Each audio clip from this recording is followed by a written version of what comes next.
आपकी फैमिली से कुछ बात हुई थी इस बारे में? आफ्ताब की फैमिली आपको मिली थी कभी? नहीं, इस बारे में कभी मुझसे बात नहीं की और मुझे मालूम भी नहीं था।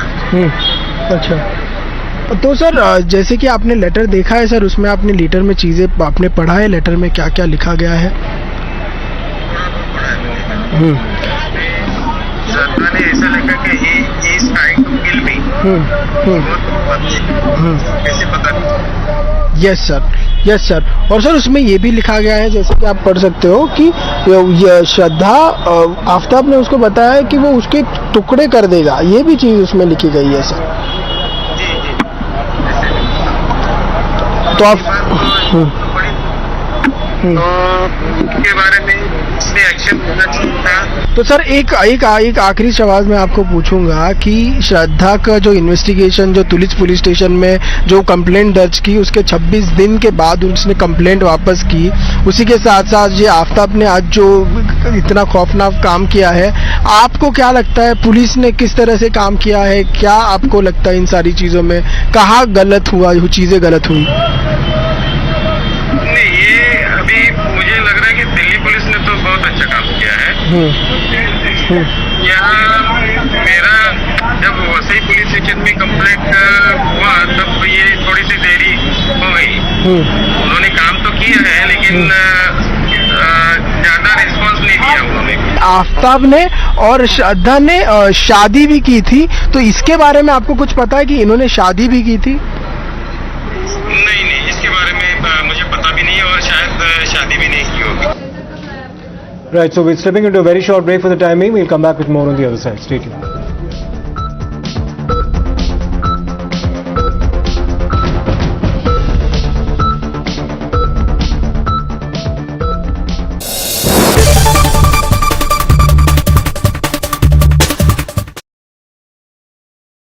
Thank you very much for joining me, Anupam, Baman and Neena.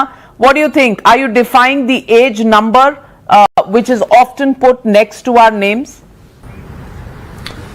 Yes, absolutely. In fact, we did not realize that we were of a certain age while doing this film. Everybody says that it's a film about 3 older people, but I thought it was a film about 3 younger people who are there to defy this whole age-old thing, etc., that old people can't do this, old people can't do this. It's also, I think, breaking your possibilities which are put in a cliche. So we are very happy, and yesterday we had a premiere of the film and the reaction was phenomenal. So we are very happy today. The film is releasing tomorrow, and lot of young people came and they said, I want to take my parents to see this film. And a lot of older people came and they said, I want to go with my children.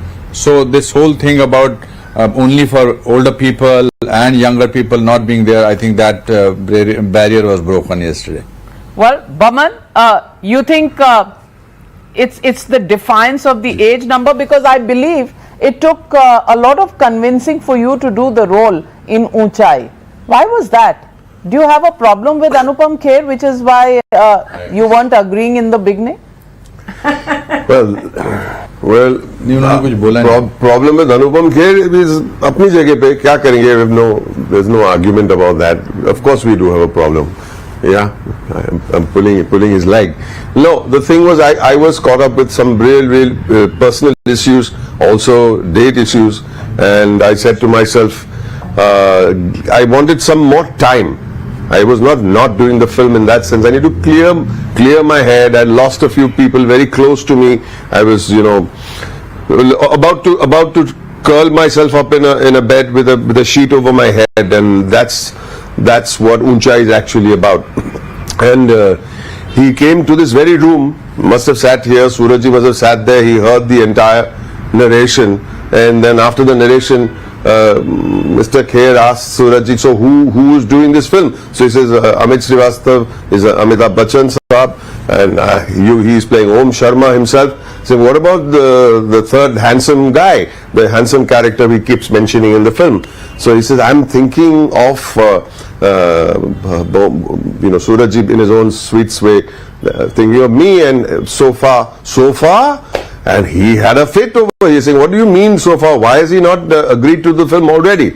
He didn't know my problems. So he goes out of this room, he goes to into his car, and he writes and he speaks like a poet in a language that that I don't think the audiences will understand. I don't think the audiences will appreciate. But if they do appreciate that kind of poetry, it's Ghalib Saab's on another level, right? And it took all of 25 seconds of that torrent of vitriolic words. I cut the phone. I called up Suraj. He said, "I'm doing the film. I'll figure this out." And then I called him. I was like, "Tu kya bura lag gaya meri galiyon se?" I said, "No, nahi bura laga, acha laga. You were there for a friend. Not only a friend that is I, but also a friend that is Suraj ji." He says that's his dream cast, and I will do anything in the world to make that man happy. So I thought I was, you know the rest. Tell me, can some religion actually talk about not praying to Hindu gods and goddesses? Why does it? And why should political leaders and sitting ministers resort to some promises and shapats of those kind? Okay, by that logic, the question is to Shazia Ilmi, Ms. Zariwala. I'm right. Yeah, so I want to please. So Ms. Zariwala seems a little confused. Ms. Zariwala, nobody is protesting to Mr. Gautam's right to practice Buddhism, and it's also all right if he wants to denigrate Hindu gods and goddesses. It's just very rich and kind of amusing and very sadly hypocritical. When the same party, I'm saying something. No, Ms. Zariwala, you have to listen. I think it just, you could do me the honors of just being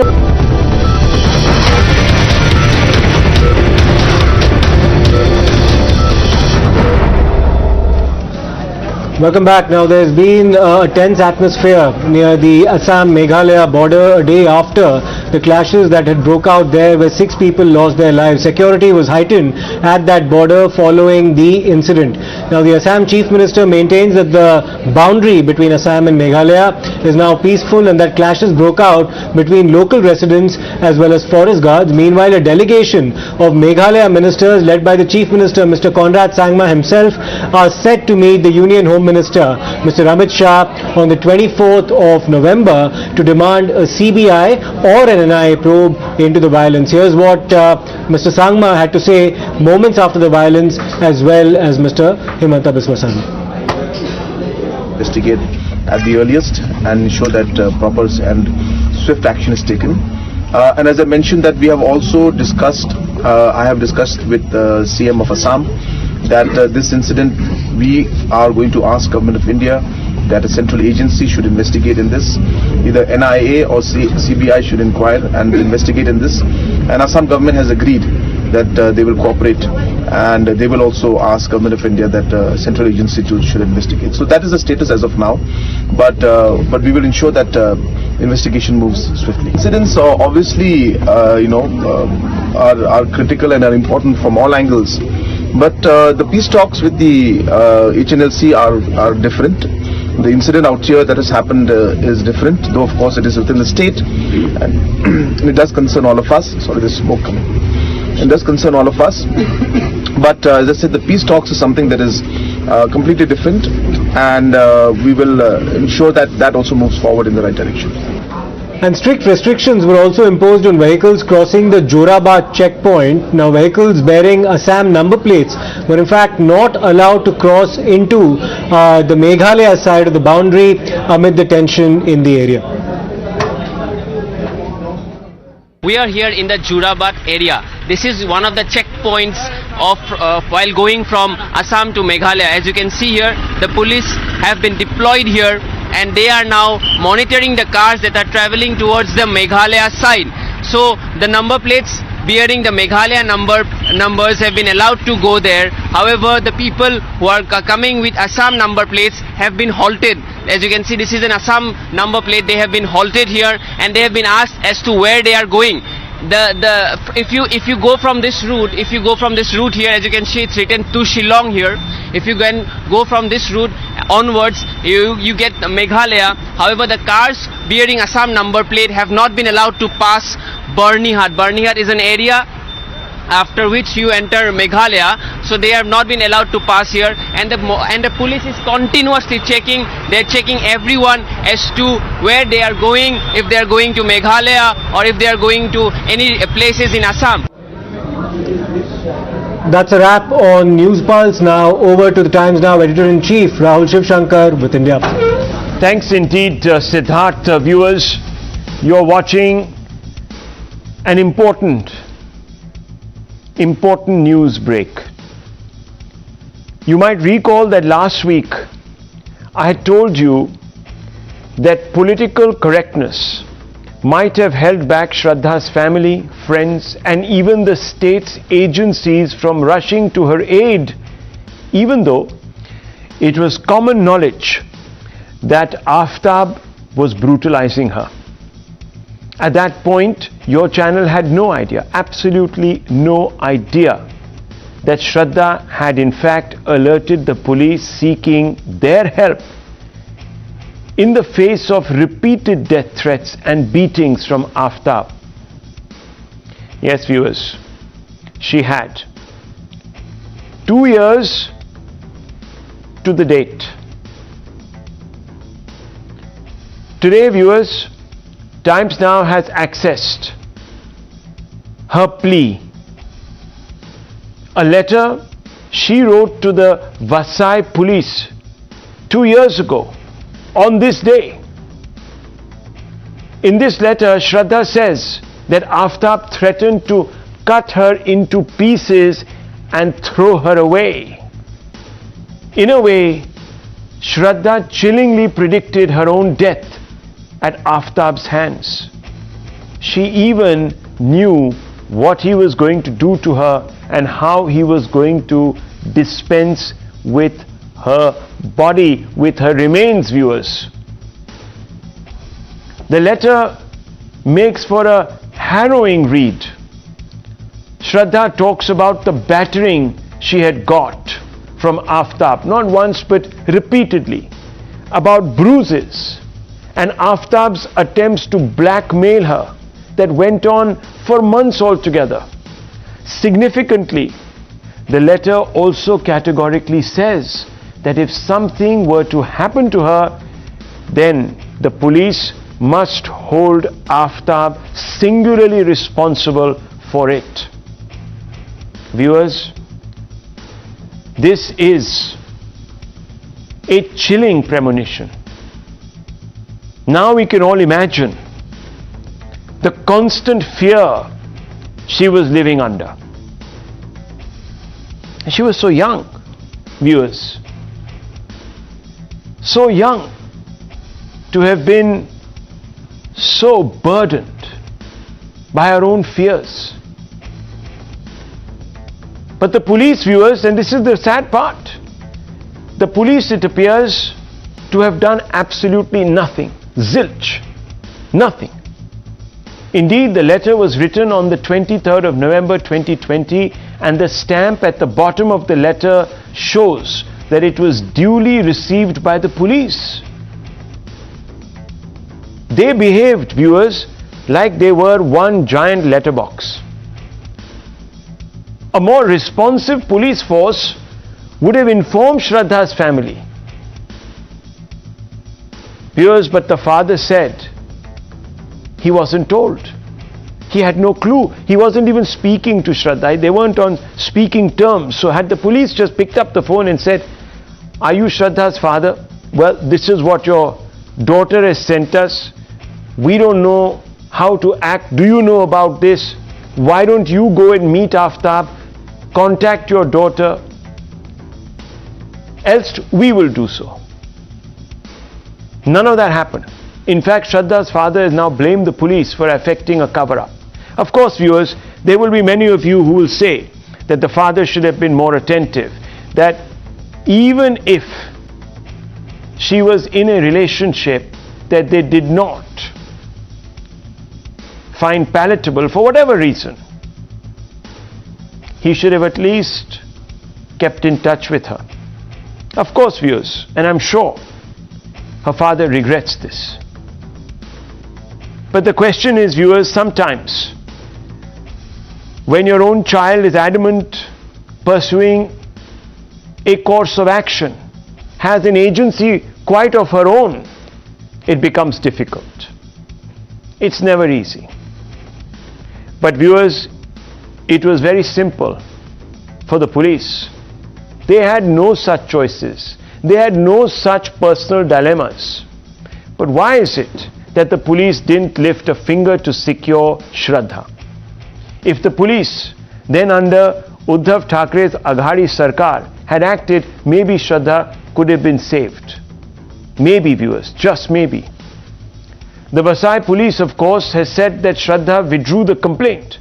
But viewers, she did so only 26 days later after writing to the police. Why didn't the police act for nearly 4 weeks? Did it not think it fit to question Aftab? Why did they at least not file an FIR, which they should have as per the law? That is the procedure that is codified. Did they not even ask Shraddha why she withdrew the complaint? Was it under Aftab's pressure? Did he find out? Did he threaten more violence if she didn't withdraw the complaint? There were several questions that would have struck any half-intelligent person. The discovery of the letter has sparked politics. The BJP has lashed out at the Uddhav faction of the Shiv Sena and the Congress and the NCP that were all part of the coalition in power in 2020 in Maharashtra, viewers. The BJP has accused the coalition government, the Aghadi government, of not acting because of vote bank considerations and pressures. This in itself is an indirect reference to the fact that the Aghadi government didn't want to upset minorities by seem to be persecuting a Muslim in an interfaith relationship. That's what the BJP is saying without saying so. But first, let's quickly take you over the harrowing contents of the letter. Now viewers, here is what Shraddha wrote to the police. It is so prescient, it will chill you to the bone. Let's pull it up. On 23rd November 2020, this is the letter. I, Miss Shraddha Vikas Walkar, would like to report Aftab Amin Poonawala, who has been abusing me and beating me up. Today he tried to kill me by suffocating me, and he scares and blackmails me that he will kill me and cut me up in pieces and throw me away. Throw me away. Since last 6 months, he has been hitting me, but I did not have the guts to go to the police because he threatened to kill me. His parents are aware that he beats me and that he tried to kill me. They also know about us living together in the past, and they visit us on weekends. I lived with him till date, as we were supposed to get married anytime soon and had the blessings of his family. Henceforth, I am not willing to live with him, so any kind of physical damage should be considered coming from him, as he has been blackmailing me to kill me or hurt me whenever he sees me anywhere. Now viewers, this person is in great distress. She has mustered the courage finally to speak to the police. It was a very precarious situation. The police did nothing. Nothing. Times Now spoke to the DCP of Mumbai Police, or Vasai Police rather, who claims that necessary SOPs were followed, and after 26 days, Shraddha herself gave in writing that no further action was needed. This is Suhas Bhavche, DCP Zone 3. Viewers, listen to him. इस मामले में जो भी जरूरी कार्रवाई करनी थी वो कार्रवाई पुलिस की तरफ से की गई है। जो अर्जी दी गई थी, अर्जी के ऊपर में जांच हुई है। जांच के बाद में खुद जो कंप्लेनेंट है, कंप्लेनेंट ने लिखित बयान दिया है कि उसकी अब कोई कंप्लेंट या तकरार रही नहीं है, और जो उसका जो ये था फ्रेंड था, उसके फ्रेंड के माँ बाप ने आके उनको मतलब समझाया था दोनों को भी, और अभी उसकी कोई तकरार नहीं है ऐसा करके उसने रिटर्न स्टेटमेंट दिया था, जिसके चलते वो मतलब वहीं पे वो क्लोज हो गया. So viewers, no FIR was filed. FIR is the base document to initiate any form or any complaint or any probe on a complaint, viewers, but that wasn't done, and this is supposed to be done per force. Every police station now after Nirbhaya's death has a women's cell, and they are meant to immediately take note of any physical violence, but it didn't happen. So I don't know, viewers, what this probe was, what the details of this probe are. The police certainly haven't shared them. They haven't shown us any file reference to a probe, what the police found, what sort of understanding was reached, what guarantee was taken, what follow-up to ensure that Aftab Amin Poonawala was not resorting once again to thrashing, beating, brutalizing Shraddha. Well, viewers, none of that is known. And now listen to Shraddha's father. श्रद्धा आफ्ताब ने उसको बताया कि वो उसके टुकड़े कर देगा, ये भी चीज उसमें लिखी गई है सर. तो आप के बारे में एक्शन होना चाहिए था. तो सर एक आखिरी सवाल मैं आपको पूछूंगा कि श्रद्धा का जो इन्वेस्टिगेशन, जो पुलिस स्टेशन में जो कंप्लेंट दर्ज की, उसके 26 दिन के बाद उसने कंप्लेंट वापस की, उसी के साथ साथ ये आफ्ताब ने आज जो इतना खौफनाक काम किया है, आपको क्या लगता है पुलिस ने किस तरह से काम किया है? क्या आपको लगता है इन सारी चीज़ों में कहाँ गलत हुआ, चीज़ें गलत हुई? नहीं, ये अभी मुझे लग रहा है कि दिल्ली पुलिस ने तो बहुत अच्छा काम किया है. यहाँ मेरा जब वसई पुलिस स्टेशन में कंप्लेंट हुआ तब ये थोड़ी सी देरी हो गई. उन्होंने काम तो किया है लेकिन ज्यादा रिस्पांस नहीं दिया उन्होंने. Because there's a fundamental question also. Why haven't Aftab's parents been booked as yet? If they knew that their son was brutalizing Shraddha, why didn't they speak up? Why didn't they go to the police? Why didn't they act? Because why didn't they at least go across to Shraddha's parents and share the apprehensions, if not the police? One understands that parents would be loath to incriminate their children, but they could have done a lot more, and for that they must also answer. But let's open this up. I want to bring in Ishkaran Bhandari, advocate of the Supreme Court, Nirmal Kaur, former IPS officer first. Mr. Bhandari, you now know the contents of the letter. You know that the police was informed on the 26th, in fact for 26 days on the 23rd of November, and for 26 days they did nothing.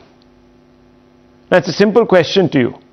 Do you think the police was obliged under the law to take this forward, or they could easily have moved on because they really didn't need to act on what was a personal issue?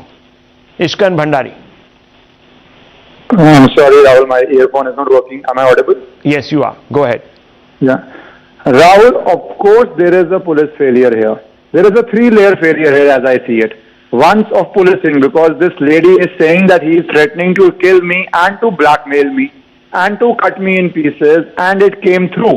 What we saw, the horrific details, I don't want to repeat, came through.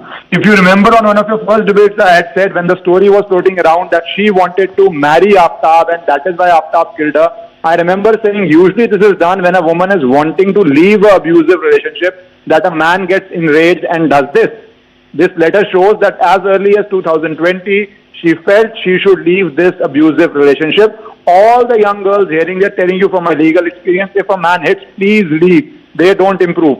But the serious question which has to come in here, the SOP is very clear. If a man is blackmailing a woman, if a man is beating a woman, as soon as the complaint is made, an FIR has to be registered. The benefit of an FIR is that if then the police has to file a closure report, that has to go to the court, and the court has to sign off on that. So that is where the FIR helps you, because the police then cannot say समझौता हो गया और बात खत्म हो गई है. That is why all the amendments in the law were made, and this of course is an extremely fit case where those amendments would have been helpful in the law. The other point which is very serious as a society we have to ask is, why didn't the friends of Shraddha who have said that they knew about it, or so that a girl does not stay in this abusive relationship? But that's a larger question for people to answer. Very important, viewers. Let me bring in Nirmal Kaur. Nirmal Kaur, now we know that generally in issues such as this, the police would have acted. The BJP says the police has not acted because there was an element of inter-religious, interfaith marriage, and therefore no one wanted to be seen to be interfering in a relationship of this nature, because, as you know, that could upset equations, political equations. Where do you stand on this? The girl was tormented. The girl was tormented, and in this the religion shouldn't have entered. The girl was tormented, maybe his ethos or this thing sanctions this kind of behavior. But our society doesn't, the mainstream society doesn't. And the police also should have registered an FIR. And if they, like, just now he said that 3 weeks later she came, he must have gone begging to her. Withdraw it. And the girl, it's like an emotional blackmail. That is how the abusive relationships sustain. There's a factor of isolation, there is a fact of secrecy, and also there is a fact that every time he comes back, or the abuser comes back, begs your pardon, wants to start afresh, and the hope comes. So that is kind of an addiction by itself, an emotional addiction. But maybe he was giving her sedatives also, or some drugs, because when the mind subconsciously starts craving those drugs to stay on with that person. Maybe that is the mechanism he was using with her.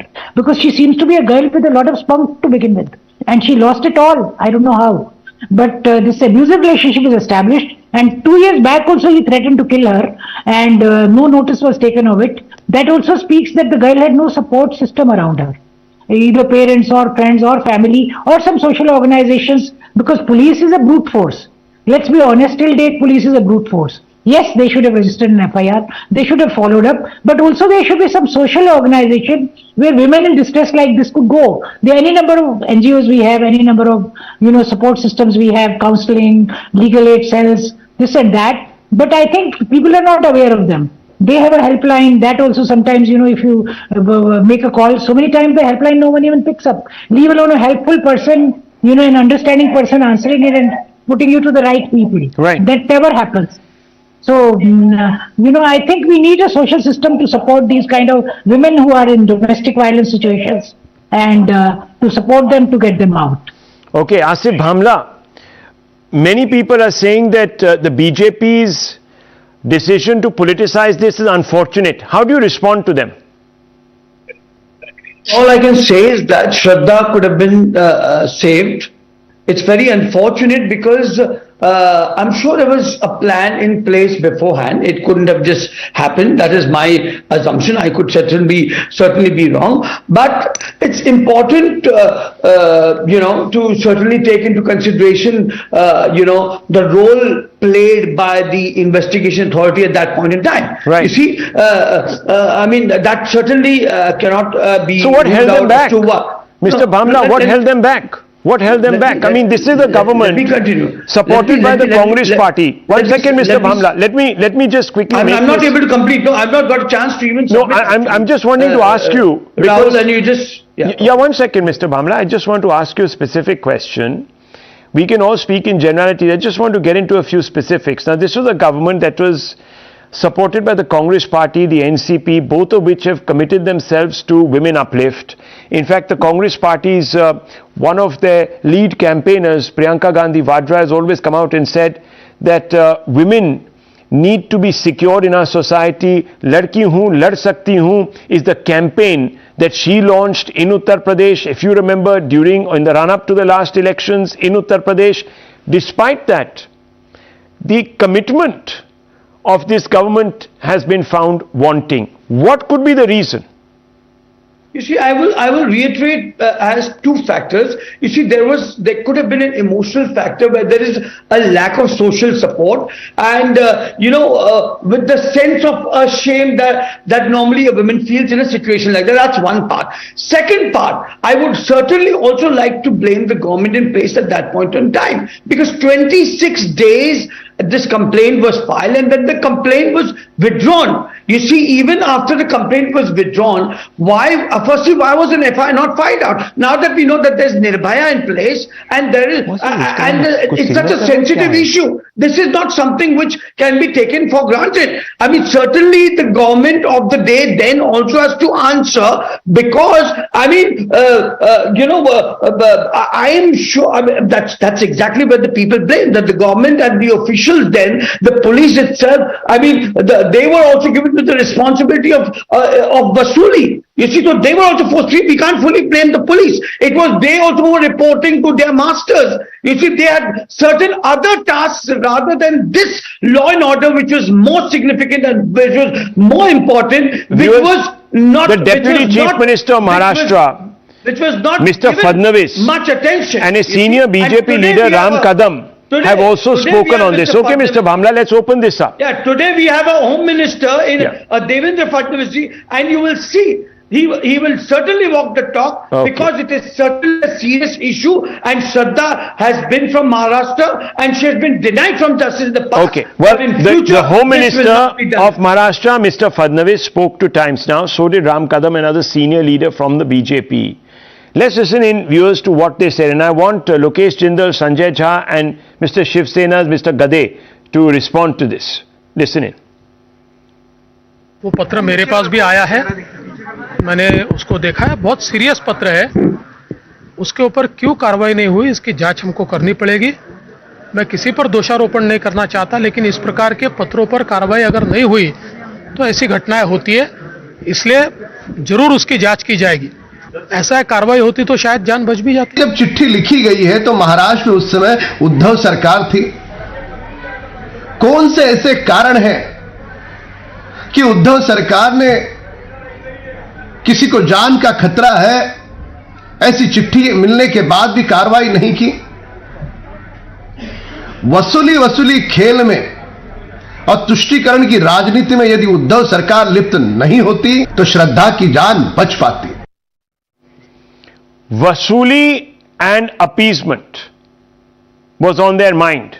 Mr. Yogi Gade, Shiv Sena leader with us. Mr. Gade, tell me, Vasuli and appeasement, which one the greater compulsion that stalled your police from acting? Firstly, it is Mr. Gade, not Gade. Okay, and, Mr. Gade. Yes, coming to you, sir. Yeah. I would let you know it is the responsibility of the police to investigate the matter once it is with them. Okay. And if you are saying it is the Vasuli or the Mahavikas Aghadi government responsible for this. No, I'm not saying it. The BJP is making this allegation. You heard Mr. Bhamla, you heard Mr. Ram Kadam, you've heard Mr. Fadnavis. They're all talking about the fact that when you were in power, your attention, the police's attention was diverted by other compulsions. And therefore, I'm asking you, sir, can you today distance your own administration from the consequences of what we are dealing with today? Mr. Gade. Yes, I would like you to take you to 2018. In 2018, we had complained to the police station about the wrongdoings of certain politicians here. That time police took our letters, they didn't do anything, and then we had to lose 2 of our party men. They were murdered after that. That was the time when BJP was in power, when the Home Minister was Devendra Fadnavis. So does what they are putting on the blame on Shiv Sena right now, does it apply to them also during whatever they have not paid attention to when their rule was there, when they were in power? They didn't pay attention to some cases. So should they be blamed for this? Sir, I don't know what you're talking about. Please be specific. If you have something specific, bring it onto the table. I am speaking. 1 minute, Mr. Bhamla. Please don't interrupt. Please, just 30. I'll let you respond to him. This debate is with regards to what is being narrated. Yes. There are many like this. There are many stories which we can speak about. Why doesn't the concerned spokesperson speak on this issue of Shraddha and Aftab Poonawalla? Why this why is he diverting this to some other Why whataboutery? Why this whataboutery, yes. Mr. Gade? Why? Yes, sir. No, I'm saying you similar cases have happened when Mr. Devendra So give me a case where a person brutalized in the manner predicting her own death at the hands of her accoster, assailant, etc. has written a letter to the Mumbai police under the BJP Shiv Sena government of the past and no action was taken. Let's talk apples to apples. So I'm asking you, Mr. Gade, is this any defense? Yes, you can. They must have been. I'm sure they must have been. But today we are speaking in a specific context and I want to ask you. Okay. What prevented you? Was it the fact that your mind was completely distracted? The police force's mind was completely chasing the red herring of Vasuli, etc. Or did appeasement politics, as the BJP is alleging, hold you back? It's a very simple question, Mr. Gade. Yes. Mainly, firstly, the police who were on duty on the date the letter was written, they should be investigated. And if the BJP feels the Mahavikas Aghadi government didn't do anything, let there be an investigation by them. There should be an investigation. Is that your response, sir? No apology, no regret, no explanation for this massive lapse, no attempt to try and even hold up a hand to say, look, we failed, Shraddha. We actually went back on our commitment to women. Sanjay Jha, not even an explanation. No explanation is owed, is it? All the political parties have failed. You are part of the Congress party, Mr. Jha. And I was telling you that pledges, 1 second. Investigation be done. Okay, Mr. Gade, 1 second. I have not told. You can brazen it out, sir. Standard answer. You can brazen it out. I think Sanjay Jha wants to come in. Let me bring in Sanjay Jha and Asif Bhamla. Let me bring them into this. Sanjay Jha, no explanation is required. It's okay, is it? Should we just close the chapter, move on? Bygones be bygones. Rahul, if I'm not interrupted, I'll try and keep my answer as brief as possible. Sure. I believe a political party has to be savage, repugnant, immoral and disgusting to try and make political capital out of someone's personal treasure. Nobody is denying the extremely crude and heinous nature of the crime. I mean, it has caught the national imagination. We are all ashamed for what happened. But I think what makes it even more pathetic, and I need to call a spade here, Rahul, what makes our conversation today on your very popular program an absolute shame is that a party which has remained silent and endorsed the rapists of Bilkis Banu, which actually was trying to, in fact, even conceal what was going on in the is trying to sound sanctimonious here in terms of a government that received a complaint that was withdrawn after 26 days. I want to ask Mr. Bhamla's party, for 5 months you have had your government in power. What are you doing? Let me bring him in. If you suspect it was a love jihad case, okay, what have you been doing for the last 5 months, Mr. Bhamla? Let me bring him in. Can you answer the people of this country? Okay, now let me bring him in. Now viewers, I want you to pay attention, close attention. Mr. Sanjay Jha talks about how only the most morally bankrupt and savage political party will make capital out of this. Rahul Gandhi, Congress leader, September 2020 in Hathras, a young Dalit woman is brutalized, and viewers, he leads a march. He leads a march to Hathras along with his sister and several other opposition parties camping there and talking about UP's casteist jungle Raj. Viewers, just about 200 kilometers to the east of Hathras was another crime where a Muslim had brutalized a Dalit woman. Complete silence. So you can cherry pick your examples. Same time. You can cherry pick. That's always been the case of the Congress. Okay. Why do you say that? Why do you say that, Mr. Bhamla? A quick response to you, and then Mr. Bhamla can speak after. Asif, just give me 15 seconds, please. You know, you did the same in the case of the Sushant Rajput case. The country saw how you made a soap opera out of a poor Bollywood actor who died because it suited your political game. It was a soap opera. You should be ashamed, Sanjay. He was also from Bihar. You are also from Bihar. At least have a sentiment of the state alive. Why are you so ruthless? You for the Bihar elections. Why have you become so Bihar ruthless? elections, everybody knows that. The whole world knows what you are capable of. You are a lovely human being, Asif. Your party stinks. Your party is crude. Your party is cheap. Your party is vulgar. Your party is disgusting. You are a lovely human being. Strong objections to this. I take strong objections to this. You're a good man in wrong party, Asif. Let me tell you that. No, well, whether I'm in the right one or whether one second, Mr. Bhamla, 1 second. Let me just bring out to you viewers what the Chief Minister of Rajasthan said, Mr. Gehlot, on this incident. Can I rebut to Sanjay though? Yeah, I'll allow you. Just allow me, sir. 30 seconds. Give me, Mr. Gehlot, and I'm. Mr. No, 1 second, please. Sanjay Jha, 1 minute, please. Sanjay Jha, 1 second. 1 second. You are today venting your spleen at the lack of consideration. Okay. Look, why are you shouting? Why are you shouting over each other? Ask the Pradhan Sevak of this country. Why are you shouting? Why are you shouting? Man says, "Beti bachao, beti padhao." Okay. Now, let us ask this question viewers, to the man who matters. Okay. Why are you worried about Okay.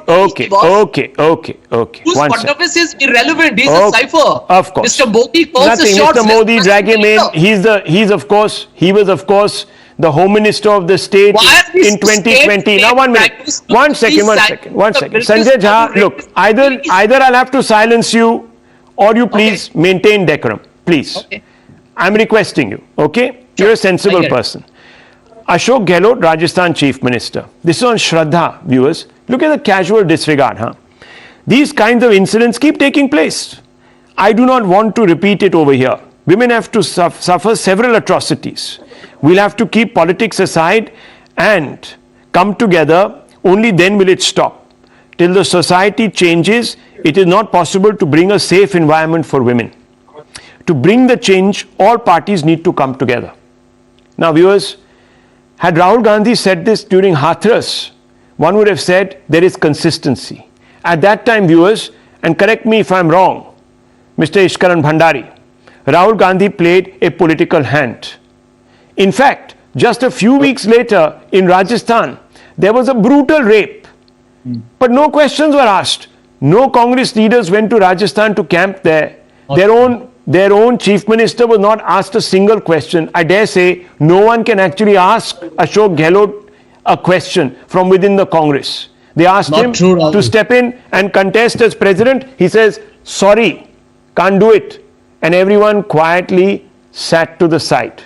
So when it comes to putting power first, I'm sorry, the Congress hasn't really, Mr. Jha, acquitted itself in any manner that would suggest that it is any less moral than the party that you are accusing of immorality. Mr. Bhandari. Rahul, it would be unfortunate if there was no precedent for this. Forget Congress. We have seen in the name of secularism what happened in Muzaffarnagar, where Azam Khan was actively protecting one community. So there have been enough instances where the political consideration take over the policing considerations. Sanjay Jha can sit here and pretend as if it's something very new and alien, that there are not police personnel posted based on their religion. He can pretend that there are not considerations on which community you will not take action, on which community you will take action in the name of secularism. But anybody who understands policing, anybody who has seen governance in this country and in various states knows it's a reality. Whether that happened in this case or not, of course, has to be established by investigation. But to say that question cannot be raised, or to say questions cannot be raised on the fact of how certain communities, certain girls are being targeted, I think is doing a disservice to any case, and that disservice of investigation not being done should not be done, because that I'll will come to happen you, with Mr. Shraddha. Jindal. She wanted an investigation. She says I'm being blackmailed, but 26 days down the line, probably she's come to the back. Now let me tell you, if the viewers, guy had been arrested or if the reason we are asking this question is because there seems to have been the seed of this idea already. Again, let me quote the Chief Minister of Rajasthan, Mr. Gehlot, when he was asked. He said this incident is very unfortunate. They are just naming it as an incident, but this is jumla of the current government. This is not anything new. Intercaste marriages has been going on for years. The manner in which a particular community is being targeted and BJP is playing politics is not right. So the community angle, Asif Bhamla rather, and Lokesh Jindal now will go up against each other. Mr. Bhamla, by raising this, one second, by advocating for Shraddha, are you advocating against, just correct the record here, are you advocating against interfaith alliances, marriages, relationships, or are you just seeking justice? What is it that you are doing? As an individual and as a party also. Today we saw Honorable Devendraji's statement, you see, that this could have been avoided, you see. It's not on the basis of religious or the faith.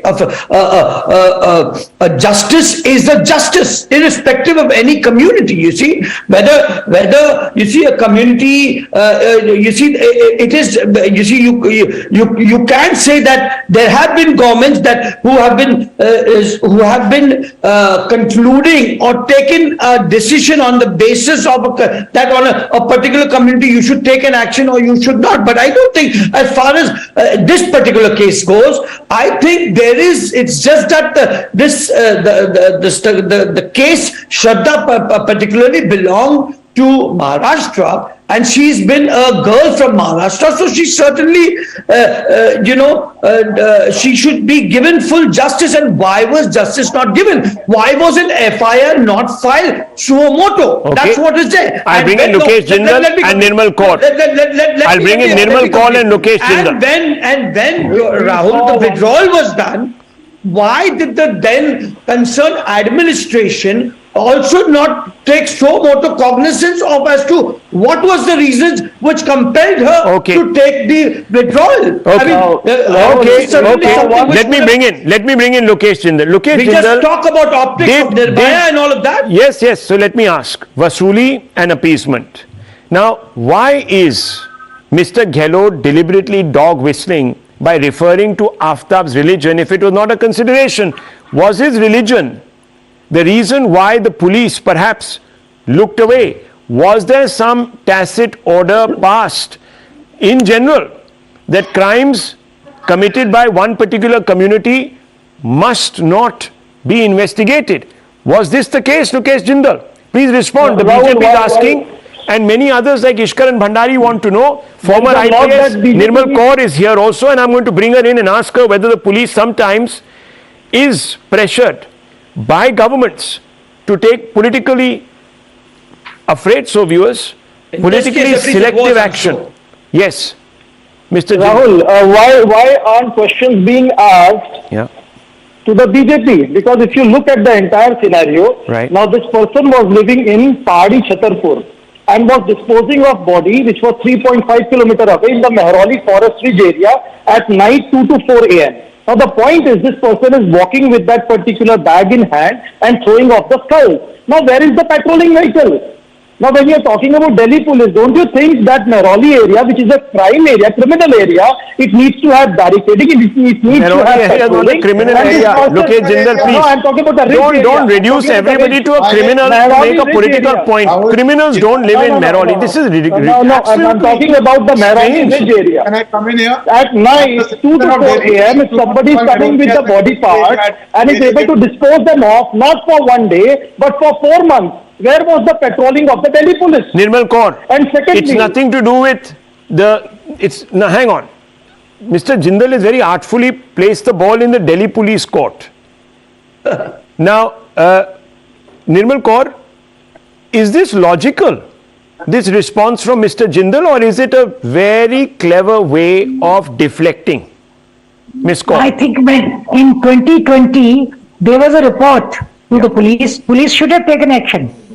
Police cannot say that, 2020, she is almost predicting what happened later, 1.5 years later. So, but the police did not take action. That I think is a serious fault. And in these domestic violence cases, there are clear instructions that even if a girl comes and tries to withdraw her complaint, that is not to be withdrawn. That is not to be taken seriously at all.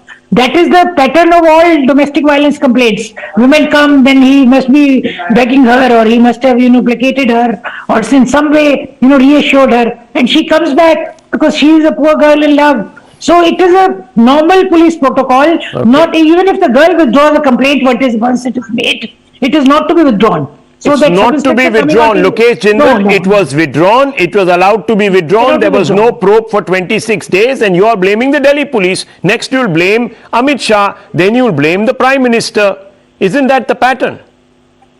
See, we accept that there was a lapse from the Mumbai police and it must be investigated. But what also must be investigated is the inefficiency of the Delhi police. Okay. So as to do proper patrolling. Right. And only after this incident came to light by Shraddha's parents was this investigated and brought to light.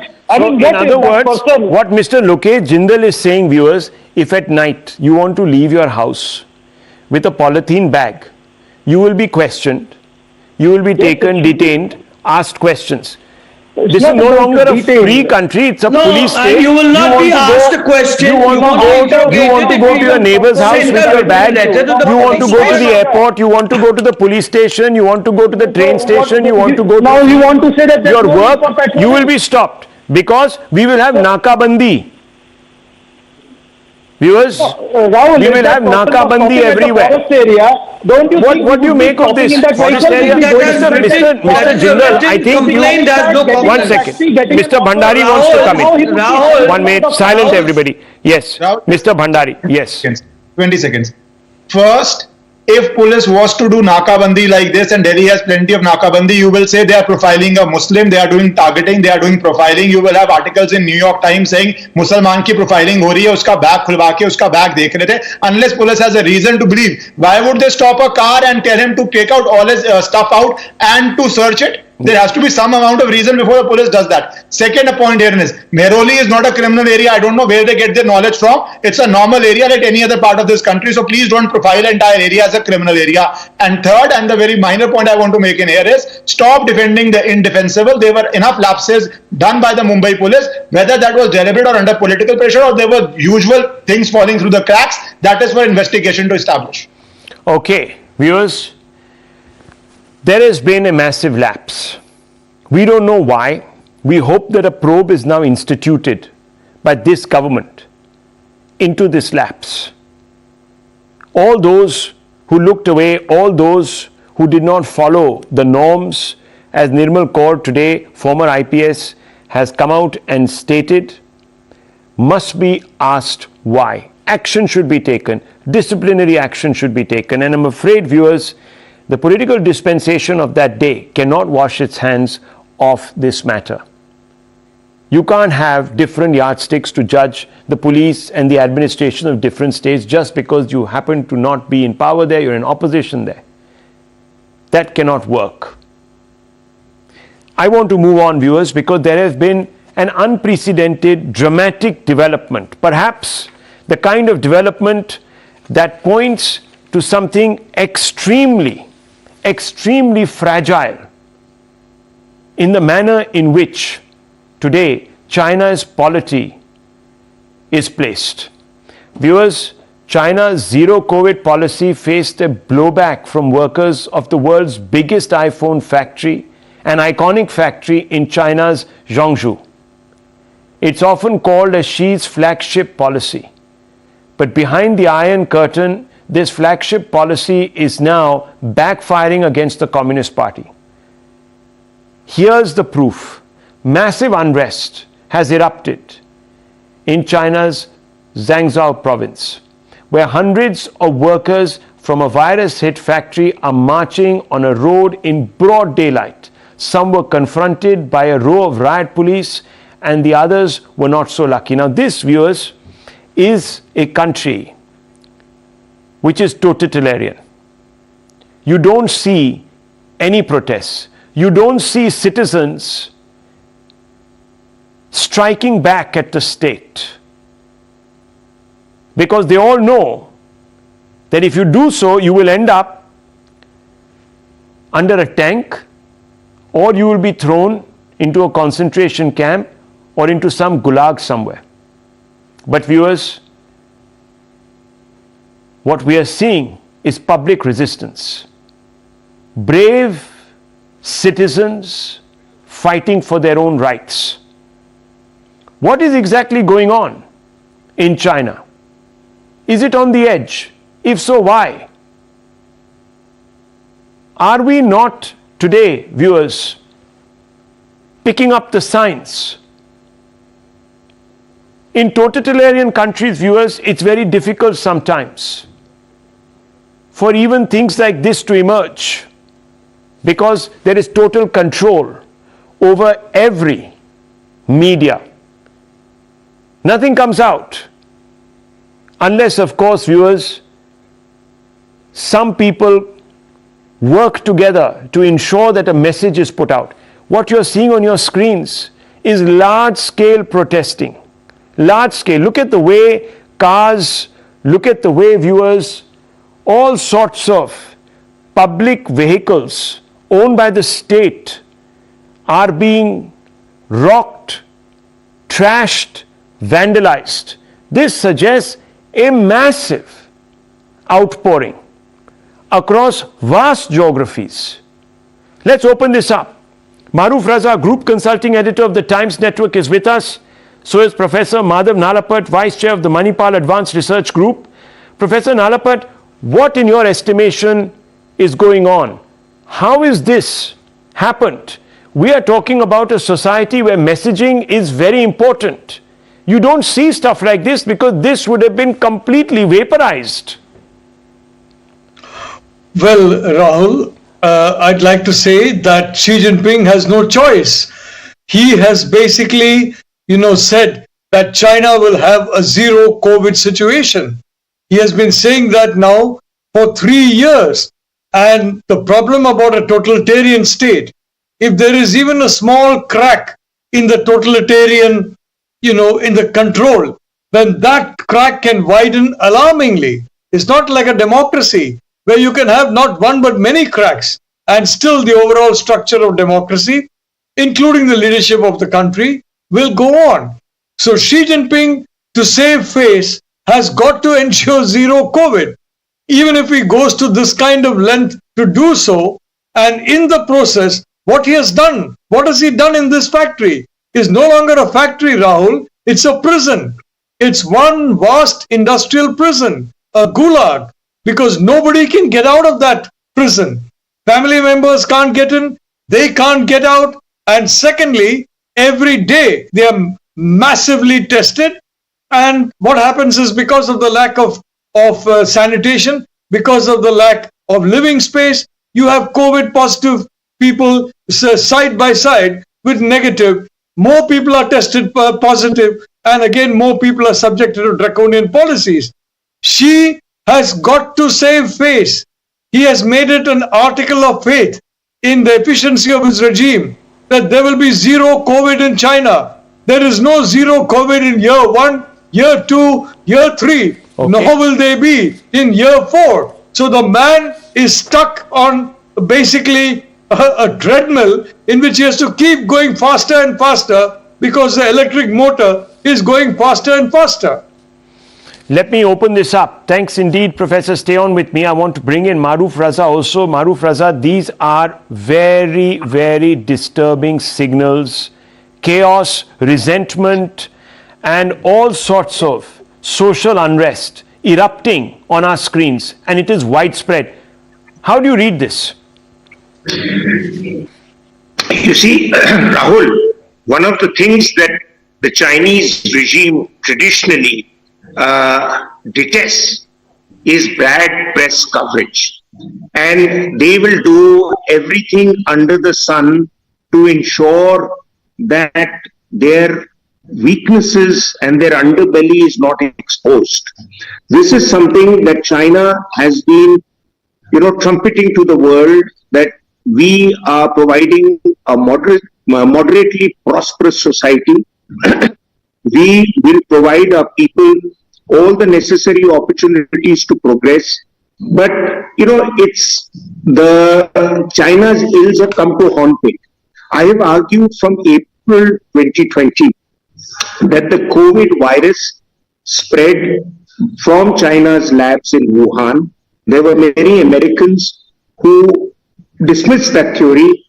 It was later turned out that they were on the payroll of think tanks that was funding their research, and therefore they had to sing China's tune.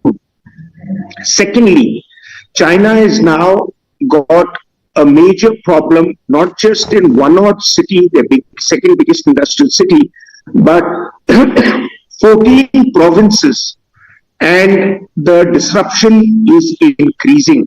Now, international press is leaving China because they say we cannot cover that country under the norms that the press is expected to give coverage to a country. They are also exasperated with the curtailments that are exposed and imposed on them. Now, please understand that what China is trying to do is three things. One is desperately revive the growth engine of their economy.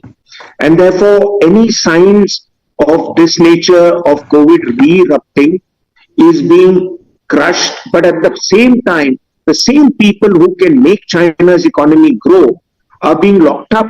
So people are being locked up without being provided access to day-to-day needs. People are being locked up so they can't go to their jobs.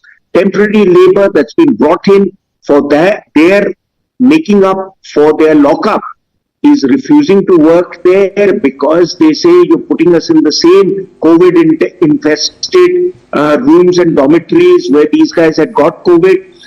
And finally, and most importantly, what is happening is that the international investors don't see China as such a hot territory anymore. And when that happens, there is a real problem for China, because China, as we know, has grown on the money that the West invested in China in the hope that it will become a prosperous country and therefore it will become a democracy like the West. But like so many assessments of the West, they got this horribly wrong. And now China and the West are in the horns of a dilemma. So let me ask you. Let me ask you, Maruf Raza and Professor Nalapat. Maruf Raza, don't these protests also suggest that there are now limits to Xi's writ, and how much of it is acceptable to the public at large? Right, Rahul, self-styled emperors have historically become victims of their delusions of grandeur. In this case, he's already become a victim of the delusions of his mandate. What you see in Communist Party Congress, not a cup, not a saucer out of place, not anybody looking different from the other, is one side of China. What you're seeing on your screens is the other side of China. There is unhappiness, there is dissent. It was Iran yesterday, it is China today. Totalitarian regimes have always had to grapple with elements here. They can blame it on the Western media and troublemakers, and possibly the West is going to take this opportunity to expose China's hard-hitting measures. I think the Chinese are caught up between a totalitarian system and the Western model. And I would like to say here with great confidence that the Indian model is a better model for China to implement and impose, and how we have controlled COVID, bounced back, and we are growing like China would like to grow. Okay. Professor Nalapat, it's one thing to be surrounded by fawning party apachek, but it's quite the other to command the respect of the people. Are you seeing that faith being broken here in their leadership? Rahul, may I just point out the Communist Party of China has approximately 103 million members. It's a vast organization. And the Communist Party of China, the point, as Maruf correctly said, perception is driving a reality. Investment flooded into China. A lot of that investment hopefully will flood into India. Maruf is absolutely right. India under Narendra Modi is definitely, especially in Modi 2.0, is definitely transforming itself into being an effective absorber of that kind of investment. But the point is very, very simple. The point is that the perceptions so far of China have been of a successful totalitarian state. And it's that state that is ensuring this growth. Rahul, in China, you produce a product based on the cost of the product in other markets. So you manipulate the costs of all the inputs. Only a totalitarian state can do that. Only a totalitarian state can force workers under pain of execution to perform. Only that kind of state. So now as China, I mean, if you're asking me, will the totalitarian state melt down? Well, I've been hearing this before and I've been a bit cynical about this. But the reality is that the perceptions are changing because social media engineering is also changing. And today, techies, intellectuals, they are unhappy and they are enabling these visuals to come out in the public eye. Very interesting. Now, one danger about perception, look at FTX. Yeah. One single tweet by the Binance chief and FTX started its Rumble 2 disaster from $30 billion. The worm. Binance is owned by whom? The worm. By Chinese. Absolutely. The worm is turning, viewers. It's turning visibly. Now, whether it leads to meltdown of the communist system, one can't say. But certainly, the decade ahead is going to be tumultuous for China. And as their economy splutters, viewers, the consensus, that social contract will begin to fray, as both Mr. Maruf Raza and Professor Nalapat are telling us. Viewers, the cracks are emerging. China's on the edge.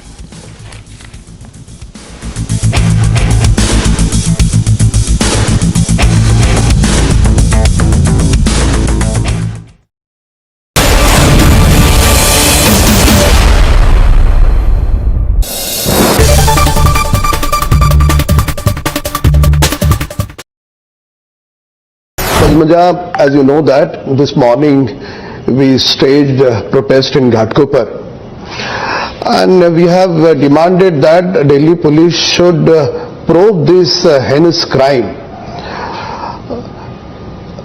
from the love jihad angle, because if you see the modus operandi of the criminal, and there are several points which should be probed by the Delhi police. It is not the normal murder case. It is not just a murder case. It's a heinous crime, demonic crime, and they should probe this love jihad angle. Firstly, this criminal met her on dating site, where he pretended that he is a woman rights activist. Later on, he forced her, separated from her family. They bought a place in Delhi which is adjacent to one of the forest, and firstly he behaved very sober, but later on Shraddha complained that he threatened her to kill her, he threatened her to kill. So these kind of all these incidents is a typical modus operandi of love jihad. Sir, let me just stop you for a second. Fine, this is a heinous crime, it is a blood-curdling crime, it is a toe-curling crime. I agree with all of that. But how is it love jihad?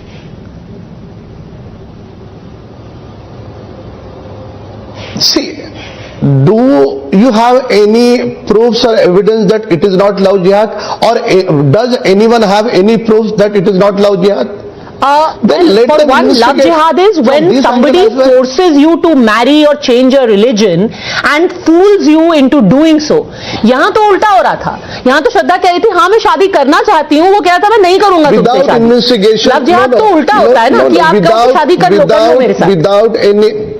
No. There are two types of love jihad. One is they force that lady to change into their religion. And the second one, they have been, in the past also we have seen that they killed the Hindu girl. This is what the love jihad is in both the factions.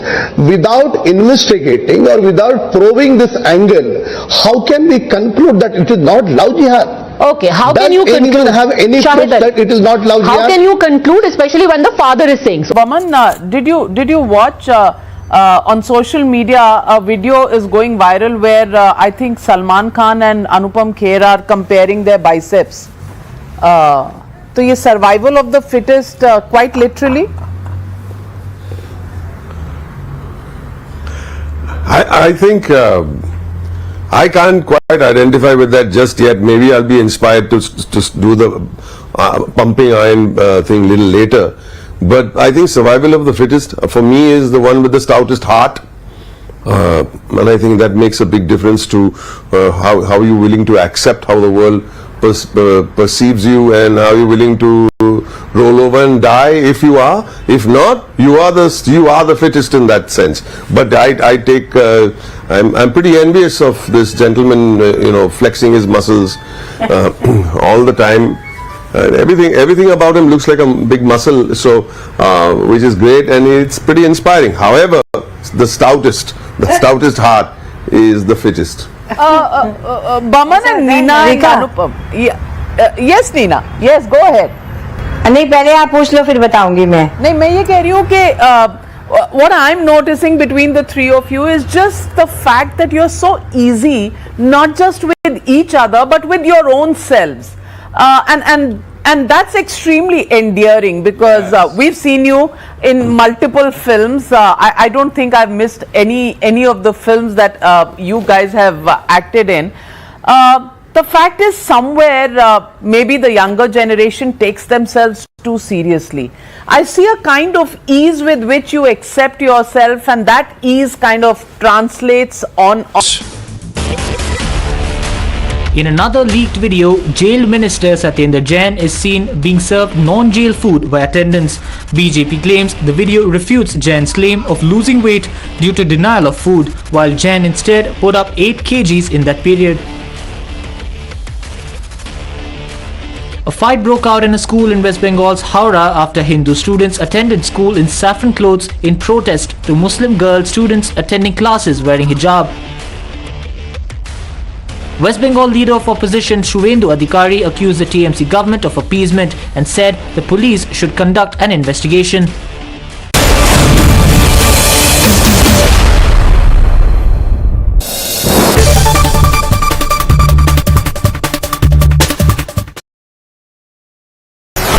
The most pressing issue, the most informed minds, free and fair exchange. Converse India with Rahul Shivshankar. Let me bring in Sushil Pandit. Look, as I've been constantly directing our viewers to take note, right now the police have not corroborated. Yes, of course, viewers, the father of this young woman who was brutally murdered, no one deserves this kind of treatment.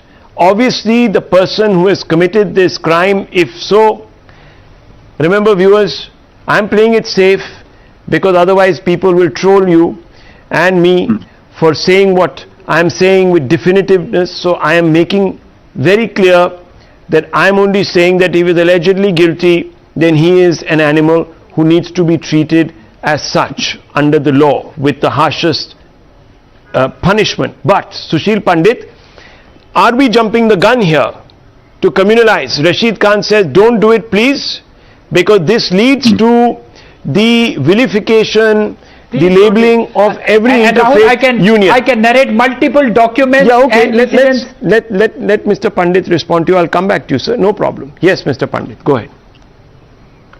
Thank you, Rahul, for having me on the show, and good evening to all my fellow panelists and your viewers. You see, what is the status right now?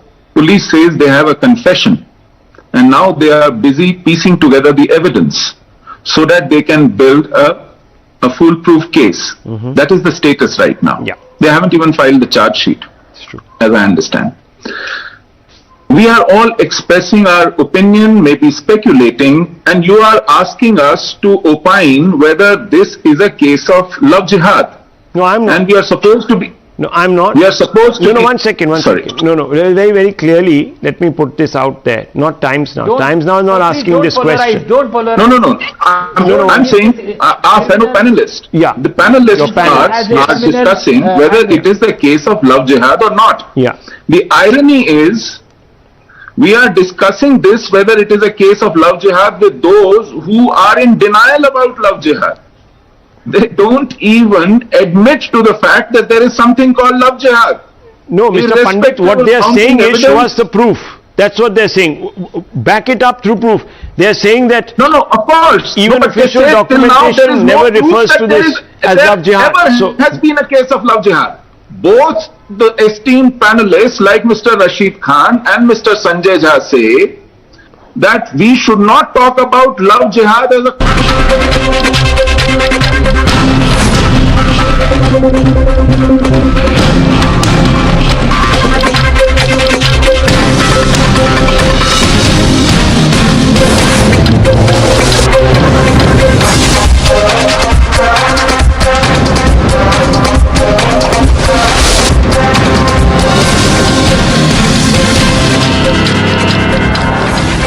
Good evening, ladies and gentlemen. I want to start the Newshour tonight by asking a very, very simple question. Just why are people put in jail?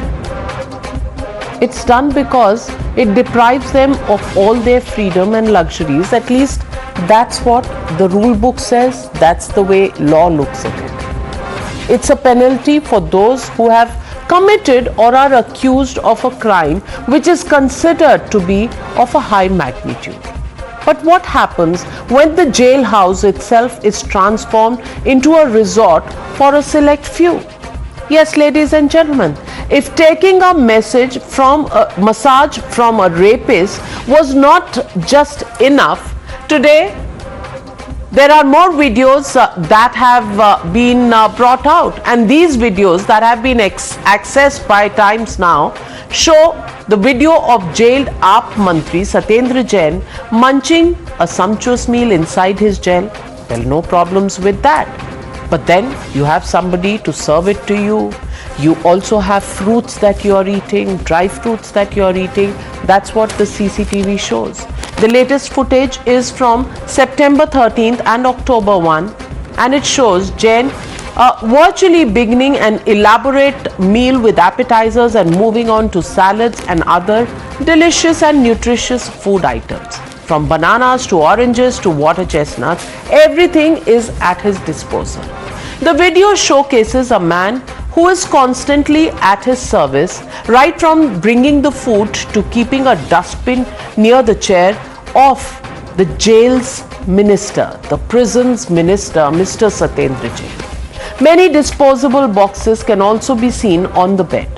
While the Aam Aadmi Party is defending Satyendra Jain to the hilt, the CCTV footage has punctured the argument that has been put forth. Mr. Arvind Kejriwal just a day ago took on the BJP saying that Jain is receiving physiotherapy and not a massage. But the video from the Tihar jail cell shows Kejriwal's Mantri receiving massage from an accused rapist who is accused of raping his own daughter. Just yesterday, in his application to a Delhi court, Jain alleged that due to no proper food inside the jail, he had lost 28 kilograms. But Tihar jail sources claim that instead of losing weight, he may have actually gained a few kgs here and there. The new videos have fueled the war of words, the BJP taking a jibe that it seems there's khas online food delivery service just for the prison's minister. It also slammed Jain's attempt for trying to block media from airing Tihar Ka Sach. Listen in. That when the videos are exposed saying that he's anything but a victim, but he's using POXO accused to give massages and calling him a physiotherapist, then say I have lost weight and I don't get food, and he's seen eating like he's ordering on Swiggy or Zomato. So I think the the whole story of the Aam Aadmi Party is rapidly unraveling around the various contradictions and hypocrisies, lies and corruptions that are increasing coming into public gaze. There are only exceptional people who are like that, and those exceptional people are people like Satyendra Jain and the shameless conduct of Aam Aadmi Party. This person continues to be a minister in Aam Aadmi Party's Delhi government. Repeatedly, they have showcased that these are the people who are first getting involved in acts of corruption.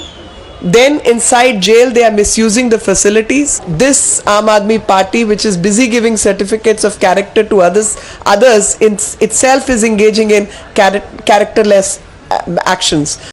This shows the kind of VVIP treatment that was being given to Satyendra Jain inside Tihar jail, courtesy Arvind Kejriwal.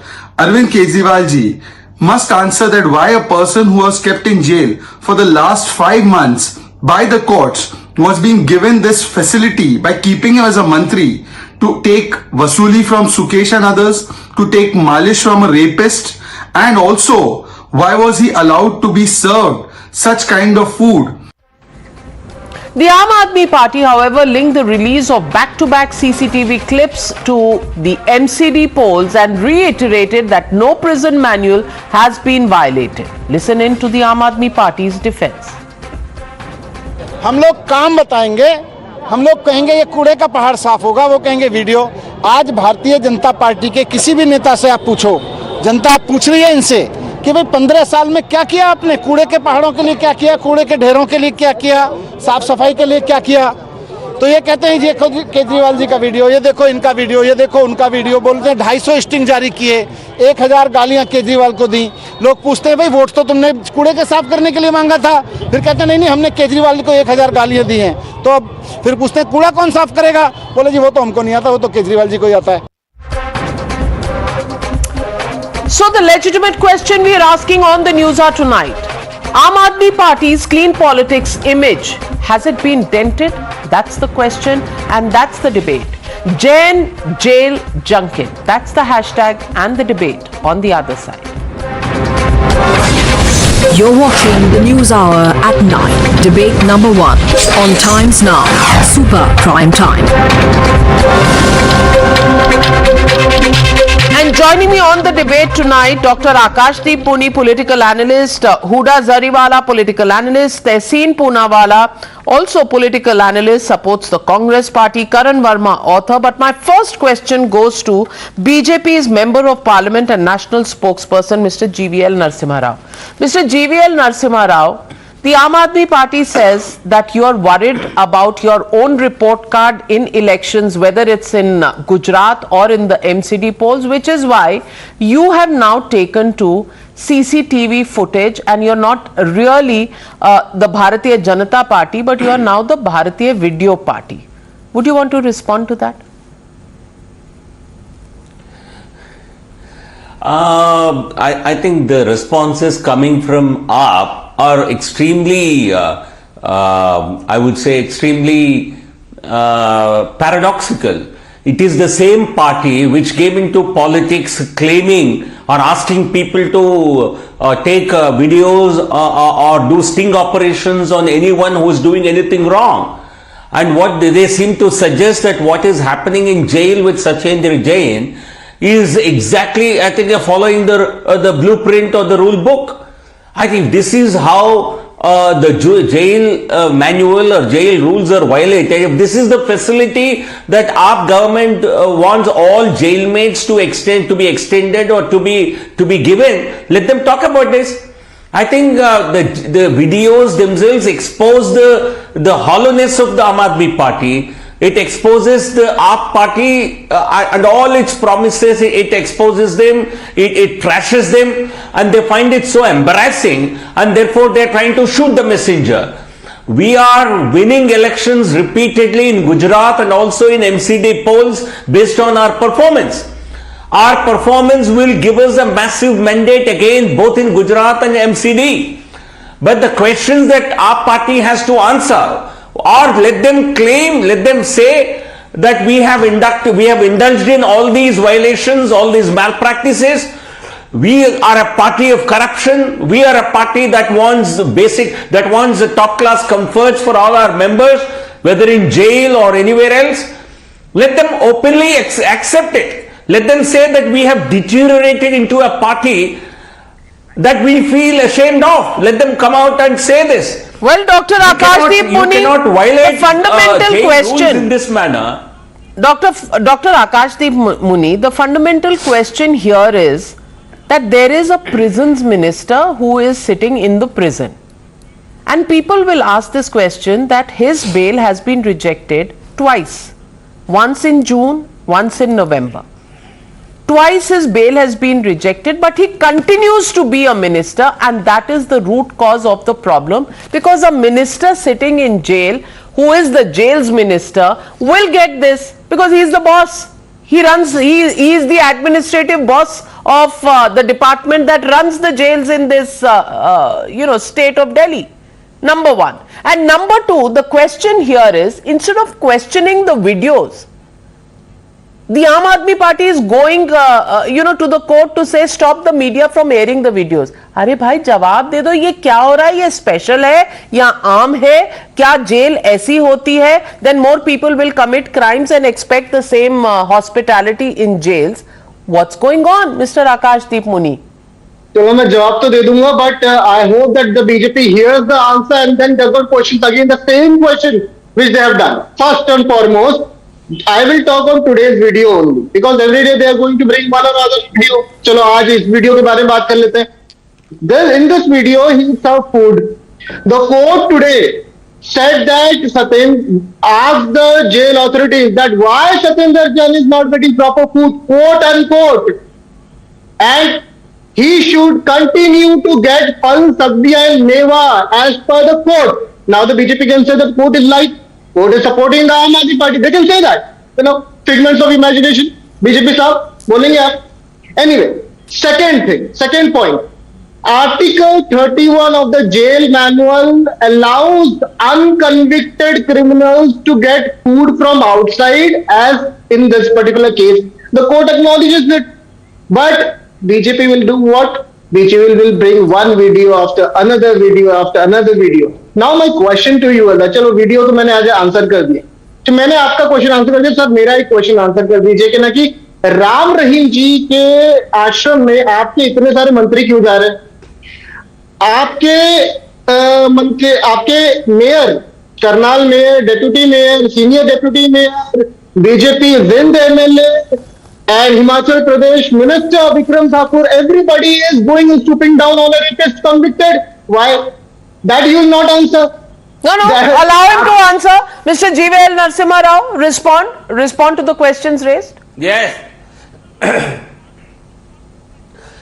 Yeah, first of all, if the rules are not being broken, if getting a massage, a head massage, back massage is all part of the new rules that the Aam Aadmi Party government itself, I think this should be extended to everyone. Please tell us, you told us, I did not interject when you spoke. Akashdeep Muni ji, he did not heckle you. He did not heckle you. Don't heckle him. Allow him to speak and then you can rebut. Yes. Sorry. Okay, so why is massage also being included as a part of the manual? Why did you lie? First, apologize to the people that you called it a physiotherapy. What kind of physiotherapy is this? Any physiotherapist would tell you this is a classic case of massage. And why is it that a convicted criminal or somebody who is a trial in jail, a rapist accused, why was he giving this kind of services? Is this also a part of the manual that other jail inmates can provide services, massage services to other inmates? Please make a rule like that. Then coming to your question, seeing anybody in jail, we are open about it. We will go and meet them unlike Aam Aadmi Party, we are not hypocrites. If we go and meet anybody, be it Baba, be it Ram Rahim, we will be open about it. Is there a bar on visiting criminals or visiting accused or visiting even convicted prisoners in jail? Well, No. the question here, Huda Zariwala, the question here is, 1 minute. The question here is that the Aam Aadmi Party has approached the courts to ask, you know, the media not to run these videos. My question is this video right or wrong? Is it a fabricated video? 1 minute. Huda Zariwala is the person I've called out. She's also on the panel. You should be talking about whether the video is right or wrong. If it is wrong, then please go to court and get everybody banned from showing this. I understand that. But you're going to court to stop. You're not answering the questions of why this is happening in jail, but you're asking for the stopping of the leaking of the video. Question 1.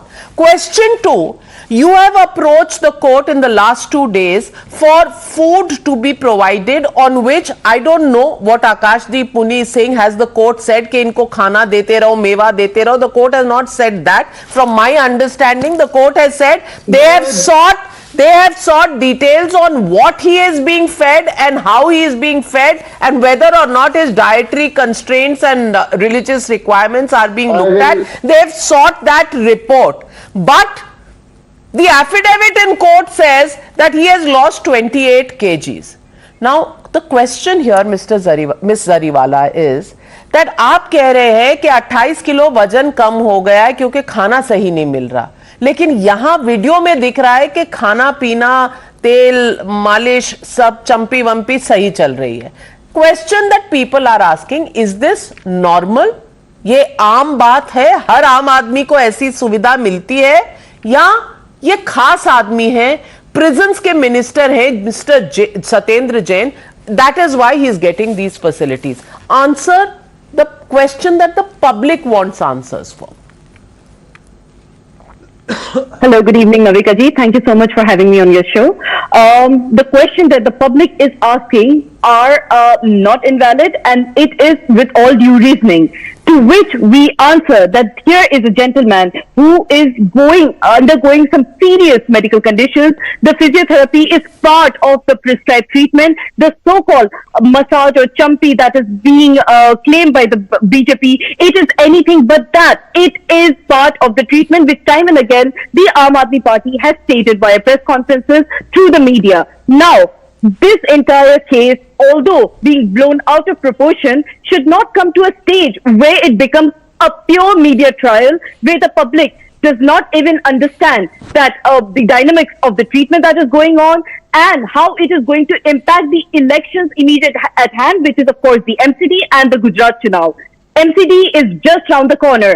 By denting the image of the Aam Aadmi Party and the ministers, the cabinet of Aam Aadmi Party, clearly the BJP thinks it has got a leeway, an edge over the situation. What the public is realizing and obviously understanding that But ma'am, then file a defamation. Why are you not filing a defamation against the BJP for putting out these visuals? Number one. And number two, the question here is, you are saying that these are not facts. I want to ask you, is the video fabricated? Because it is from the CCTV footage.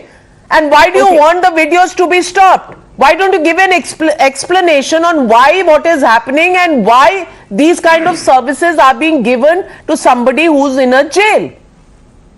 The perpetration of such videos, fabrication of the lies and the things that come behind it only goes on to show how BJP does not really care about the people of Delhi. Karan Verma, are these lies? Are these lies? Does the person who's bringing the food over there, do people get such services in jails? कि भाई कोई दूसरा आके आपके लिए खाना रख रहा है, आपका डस्टबिन रख रहा है? Does that normally happen to convicts? I don't know, but that's what you're saying. And as far as the physiotherapy is concerned, well, we've seen that the person who's there is a rapist who's been accused of raping his own daughter. He's not trained physiotherapist.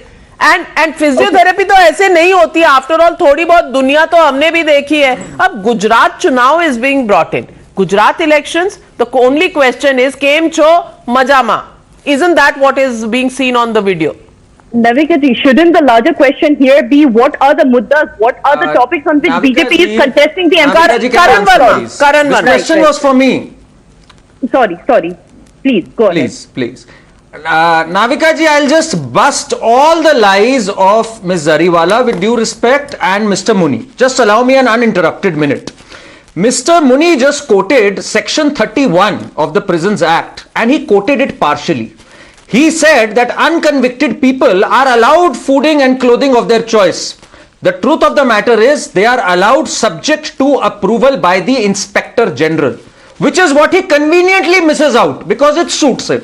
That is number one. Secondly, as far as this massage and physiotherapy, nobody can put it better than Mr. Sunil Gupta, who was the former PRO, and he said this is clearly a massage which convicts or accused give when a high profile person enters so that they can get undue favors. Such a serious statement to make.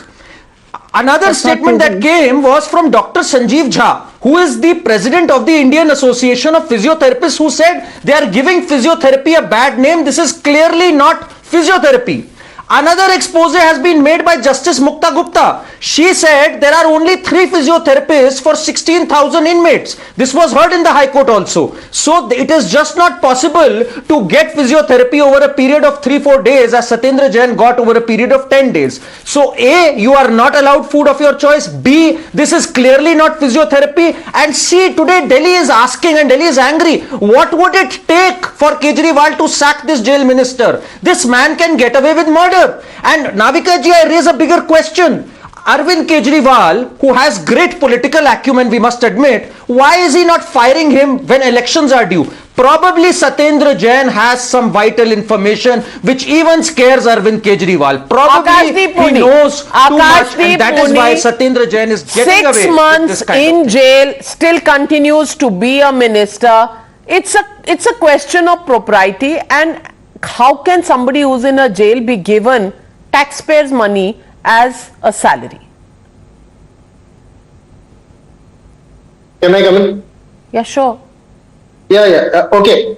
Now, for the information of my fellow panelists, this I'm reading from a report that Jail Delhi Minister Satyendra Jain will continue to get proper food conforming to his religious beliefs. City court said today, the court said that this arrangement will continue till it decides on the matter. If my fellow panelist disagrees with the court order, tell this on here. I'll take 3 things further there. First. Second point is that there has been number of allegations, and there is an allegation that unka weight बढ़ गया. How do you know? How do you know? How do you know unka weight बढ़ गया 8 kilo? How do you know that the council for Delhi minister said in the court that unka weight 28 kilo घट गया? Was it contended by the council of ED? No. Then how do you know that their sources? Who are the sources? How can you trust these sources? Let them tell this in the court of law first. Second point is that he is getting, getting very good care in the jail. There are some rules in the jail manual. Let us follow the rules. Let us wait for the court to make their judgment. Let us not jump the gun. So Tehseen Poonawala, Akashdeep Puni says nothing's out of line. Everything is as per the jail manual. And ये videos में जो हमें दिख रहा है और जो conclusions हम draw कर रहे हैं ये गलत है. Respond to that. No. According to Aam Aadmi Party, that Delhi is being transformed into London. So Delhi has become London. Navika ma'am, didn't you know that? And whenever you have the water logging during the rains that happen and Delhi gets flooded in 15 minutes of rain, that is because Arvind Kejriwal aims to make Delhi Venice. You didn't know this, ma'am. What? You are questioning the great Dr. Akash and Ms. Zariwala, and Ms. Zariwala is saying that this is an attempt to dent Aam Aadmi Party. And उसको क्या dent करे? जो पहले से dented है, उसको कोई dent नहीं कर सकता. But I have a larger question. Can I? Please don't talk in between. Please don't talk in between. Now, I have a larger question, ma'am. I agree with Karan on certain aspects that Karan rightly put out. Sorry, no. I was telling the other, but yeah, I agree with Karan on certain issues he put out. According to Section 31 of the jail manual, you can only get all these facilities subject to the IG prisons. Now, who's IG prisons? IG prisons is an IPS officer. Who does he report to? Amit Shah ji. So the honorable MP from BJP should answer out here that आपका तो पाप है, but आप क्या कर रहे थे? As in BJP, बड़ी झूठी पार्टी क्या कर रही थी? That they were allowing this massage and these food services. Now you will say jail is under the Delhi government. It is administratively under the Delhi government, but Chief Minister cannot take even one action without asking the LG. Let's leave that out. All the police, they report to Home Ministry. The IG prison reports to Home Ministry. I am asking you, honorable MP, now that you know that this illegal activity was happening, what have you done to the police officers there? This couldn't happen without collusion of the police officers. Therefore, right. what I'm trying to say, this is match fixing. Mr. GVL Narasimha Rao. Between the bada jhoota party and the pap. This is Navika, this is a very facile argument, and possibly he thinks people don't understand how the different central services function. Does the Home Ministry also command the police officers sitting in Rajasthan? No, people who are allotted to a particular state cadre or a duty, they report to the respective state governments. Here the jail, maintenance of jails is a subject under the state government mandate. Only land and law and order. These are the only two subjects in Delhi which the central government controls. We don't control every police officer working in Rajasthan, Chhattisgarh or any other state. They report to the respective state governments. Point number one. Point number two, our friend from the Aam Aadmi Party was lying. This is what the Hindustan Times, I am quoting in Google anywhere, all newspapers have this story about what the court said today. The court only wanted information to be filed by the jail by some 2 p.m. tomorrow, November 24th, which is tomorrow. They said let response be filed by the Tihar jail administration by tomorrow, that is November 24th by 2 p.m. along with other medical reports. They possibly sought the weight and other details also pre-jail admission and post-jail admission. They have not said give him mewa, give him gulab jamun, give him gajar ka halwa. Our friend is trying to add anything that he likes here. This is not a court order. कुछ आपने manual में खुद तो नहीं लिखवा दिया. I want to raise one point. Manual में कुछ खुद तो नहीं लिखवा दिया आकाशदीप पुनी. नहीं मैं आपको बता रहा हूँ कि जो मैंने कोट किया है, I have quoted many reports, but interesting fact is that Tahseen is right here by the Jeeval sahab, आप थोड़ा सा चेक करें. IG प्रेजेंस रिपोर्ट करते हैं होम मिनिस्ट्री को. ये कल भी टाइम्स नाउ के शो में क्लैरिफाई हो गया था. प्लीज ये चेक करें, आप चेक करें थोड़ा सा. आफ्टर शो आप चेक कर लें, कोई बात नहीं. But the question here then Mr. Akashdeep Muni will be that the minute they check and the minute they begin to sack the IG prisons, you will say hi maar diya, Delhi ke rights le liye, these guys are reporting to us, but BJP is scared of elections. So chit bhi meri, pat bhi meri. Agar if BJP would have been caring about the elections, they would not have brought videos. They would have walked on ground in Delhi. There are 3 dust pahads. They would have removed that and worked that in the NCD polls. They would have. So is this all about elections? Elections mein nobody should ask. Karan Verma, elections hai, so we should not ask any questions because one party will say that they are distracting attention and the other party will say they are not answering the questions. Beech mein public sandwiched doesn't get any answers. Is this why people choose their leaders? Navika ji, in India, elections keep happening. They happen all the year round. Does that mean ministers can get away with this kind of nonsense and continue to be jail minister?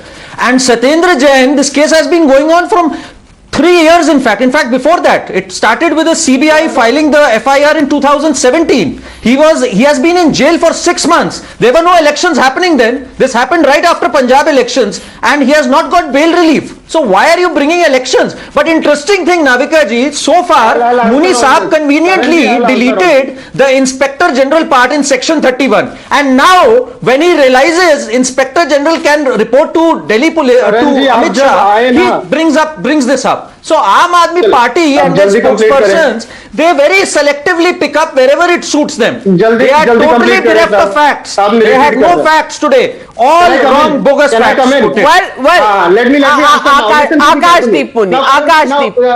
Navika जी छोटा सा चीज करण वर्मा जी आपको एक बात बड़ी याद दिलाऊंगा जब before when Kejriwal said that there should be Lakshmi and Ganesh photographed in note, you said that okay, this is before the Gujarat election. You want to woo the Gujarat voters.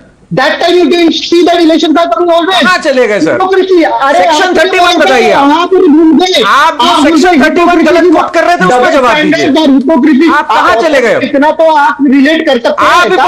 I have thought that you were lying about section 31. Akashdeep Puni, again a facile argument. You know, this video has nothing to do with elections, my friend. This is a video that tells a tale of what's going on in the jail. Tehseen Poonawalla. You know, why is this being linked only to elections? Are you saying because there are elections, so questions should not be asked about this video?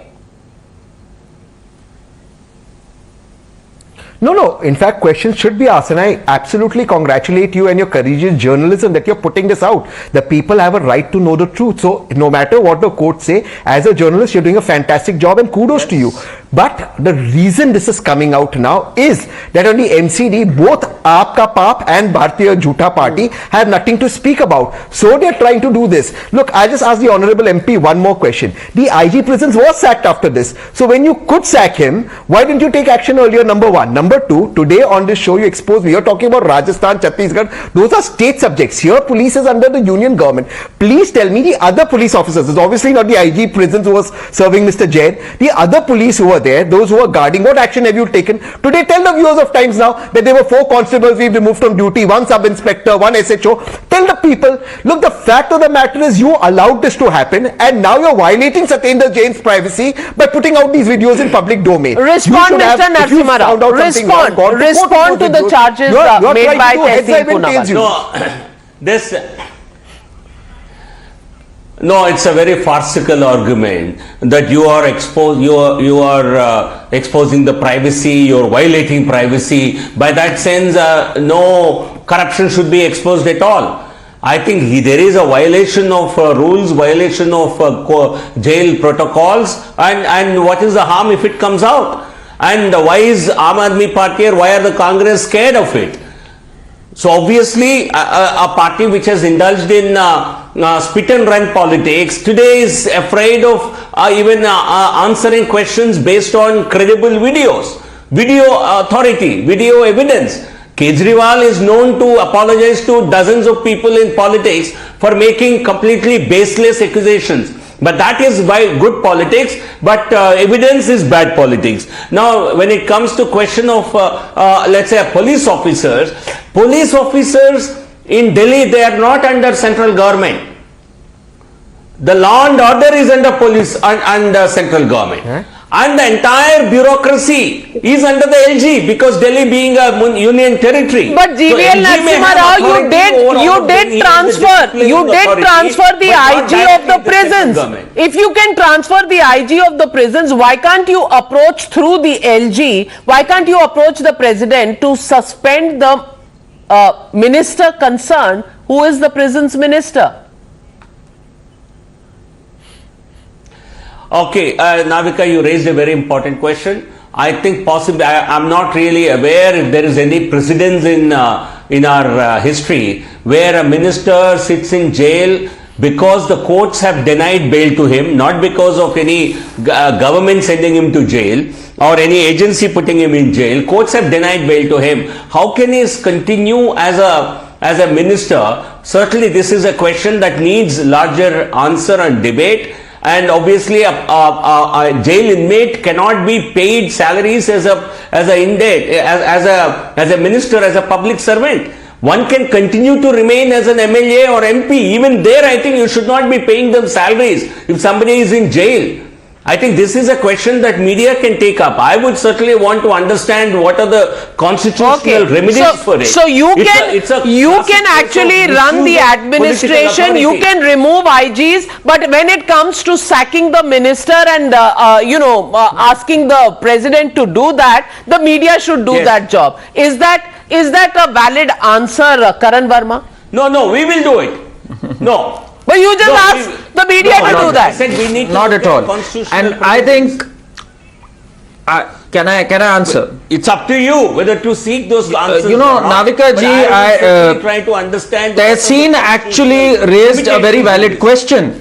Somewhere there have been lacunas at the end of the BJP also, because you rightly put it out that DG prisons was transferred by the Lieutenant General, and there have been lacunas, if not for, I'm not saying tacit support, but if not for the ignorance of the central government, this could not have happened. Maybe, I'm just saying maybe, the BJP also wants AAP to commit such mistakes so that they can become political blunders. So I would want BJP to know all the constitutional remedies and somehow get rid of this jail minister. Huda Zariwala, क्या ये mutual existence है where you pick up issues that frankly don't make a difference to the people, and they pick up issues, and at the end of the day the people, the citizens of Delhi, the citizens of India are watching a slugfest between two political parties, and nobody is getting an answer from anyone.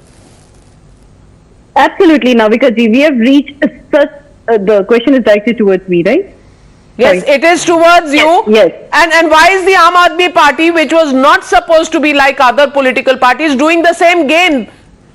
Aam Aadmi Party is absolutely not like the other political parties. This media trial has blown so much out of proportion. This is not a media trial. This is not a media trial. The man is in jail, sir. The man is in jail. The trial is in the courts of the country. This is not a media trial. Okay, can we understand that these videos that are being shown time and again by the BJP, instead of focusing on the issues of the people, the issues of Delhi? Are you saying that these questions should not be asked just because there are elections? Are you saying because there is another issue XYZ, these issues should not be raised? Is that your defense? Does the BJP ask more pertinent, important questions? My friend, forget the BJP. The people of Delhi are asking the question. Respond to the people. Don't play games between political parties. Respond to the people of Delhi who are asking the question. क्या ऐसा सचमुच jail में होता है? Answer the question to the people who have voted you to power. Do we remember the time of the trial of Amit Shah ji?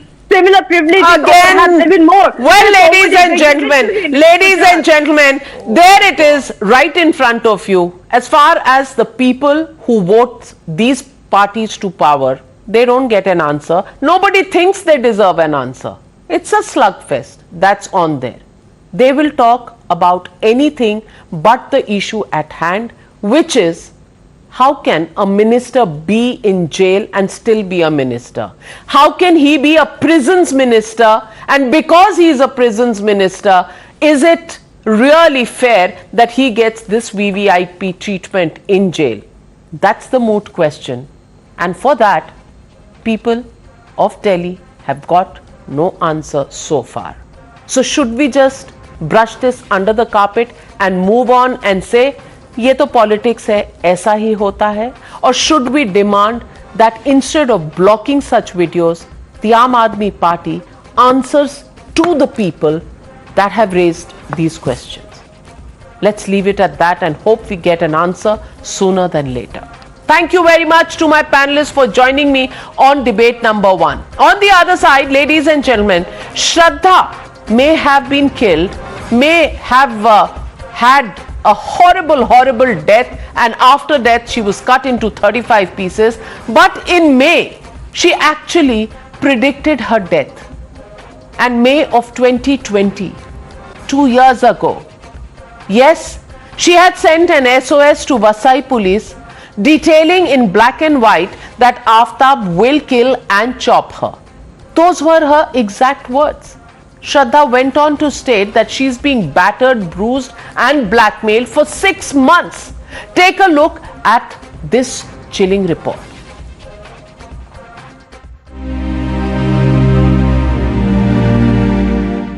I, Ms. Shraddha Vikas Valkar, age 25, would like to report Aftab Amin Poonawala, age 26, who currently lives at Regal Apartment Vijay Vihar Complex, has been abusing me and beating me up. Today, he tried to kill me by suffocating me, and he scares and blackmails me that he will kill me and cut me up in pieces and throw me away. Since last 6 months, he has been hitting me, but I did not have the guts to go to the police because he threatened to kill me. His parents are aware that he beats me and that he tried to kill me. They also know about us living together in the past and they visit us on weekends. I lived with him till date as we were supposed to get married anytime soon and had the blessings of his family. Henceforth, I am not willing to live with him, so any kind of physical damage should be considered coming from him, as he has been blackmailing me to kill me or hurt me whenever he sees me anywhere. This complaint to the police made exactly 2 years ago in November 2020. The question that arises as to why didn't the Maharashtra police act to secure her from the clutches of her killer? The police claim nothing could have been done as Shraddha withdrew her complaint within 26 days of filing it. Listen in to the police's explanation. इस मामले में जो भी जरूरी कार्रवाई करनी थी वो कार्रवाई पुलिस की तरफ से की गई है। जो अर्जी दी गई थी, अर्जी के ऊपर में जांच हुई है। जांच के बाद में खुद जो कंप्लेनेंट ने लिखित बयान दिया है कि उसकी अब कोई कंप्लेंट या तकरार रही नहीं है, और जो उसका जो ये था फ्रेंड था, उसके फ्रेंड के माँ बाप ने आके उनको मतलब समझाया था दोनों को भी, और अभी उसकी कोई तकरार नहीं है, ऐसा करके उसने रिटर्न स्टेटमेंट दिया था, जिसके चलते वो मतलब वहीं पे क्लोज हो गया। The BJP has of course made it political by blaming the Sena and the Congress, saying appeasement politics stopped the police from acting on Shraddha's complaint. In fact, current Deputy Chief Minister Devendra Fadnavis has vowed to probe the inaction by the police. Listen in. वो पत्र मेरे पास भी आया है, मैंने उसको देखा है, बहुत सीरियस पत्र है। उसके ऊपर क्यों कार्रवाई नहीं हुई, इसकी जांच हमको करनी पड़ेगी। मैं किसी पर दोषारोपण नहीं करना चाहता, लेकिन इस प्रकार के पत्रों पर कार्रवाई अगर नहीं हुई तो ऐसी घटनाएं होती है, इसलिए जरूर उसकी जांच की जाएगी। ऐसा कार्रवाई होती तो शायद जान बच भी जाती। जब चिट्ठी लिखी गई है तो महाराष्ट्र में उस समय उद्धव सरकार थी। कौन से ऐसे कारण हैं कि उद्धव सरकार ने किसी को जान का खतरा है ऐसी चिट्ठी मिलने के बाद भी कार्रवाई नहीं की? वसूली खेल में और तुष्टीकरण की राजनीति में यदि उद्धव सरकार लिप्त नहीं होती तो श्रद्धा की जान बच पाती। You're watching the News Hour at 9. Debate number 2 on Times Now. Super Prime Time. And joining me tonight, Shweta Shalini of the BJP, Mr. Ratan Shah, author, Brijmohan Srivastav, spokesperson of the NCB, and Mr. Kishore Tiwari, leader of the Shiv Sena. Brijmohan Srivastav ji, the question is that nobody took action. Of course, in such complaints, women are always pressurized to take away the complaint. Can the police actually not pay attention to that complaint in the 26 days that the complaint was with them? Could no preventive action have been taken? And today as a country, should we hang our head in shame that Shraddha knew it would happen and everybody thought कि लड़की है, withdraw कर लिया, मामला जो है दोनों के बीच का है तो चलो हम हट जाएं, one case at least less. Have we failed Shraddha?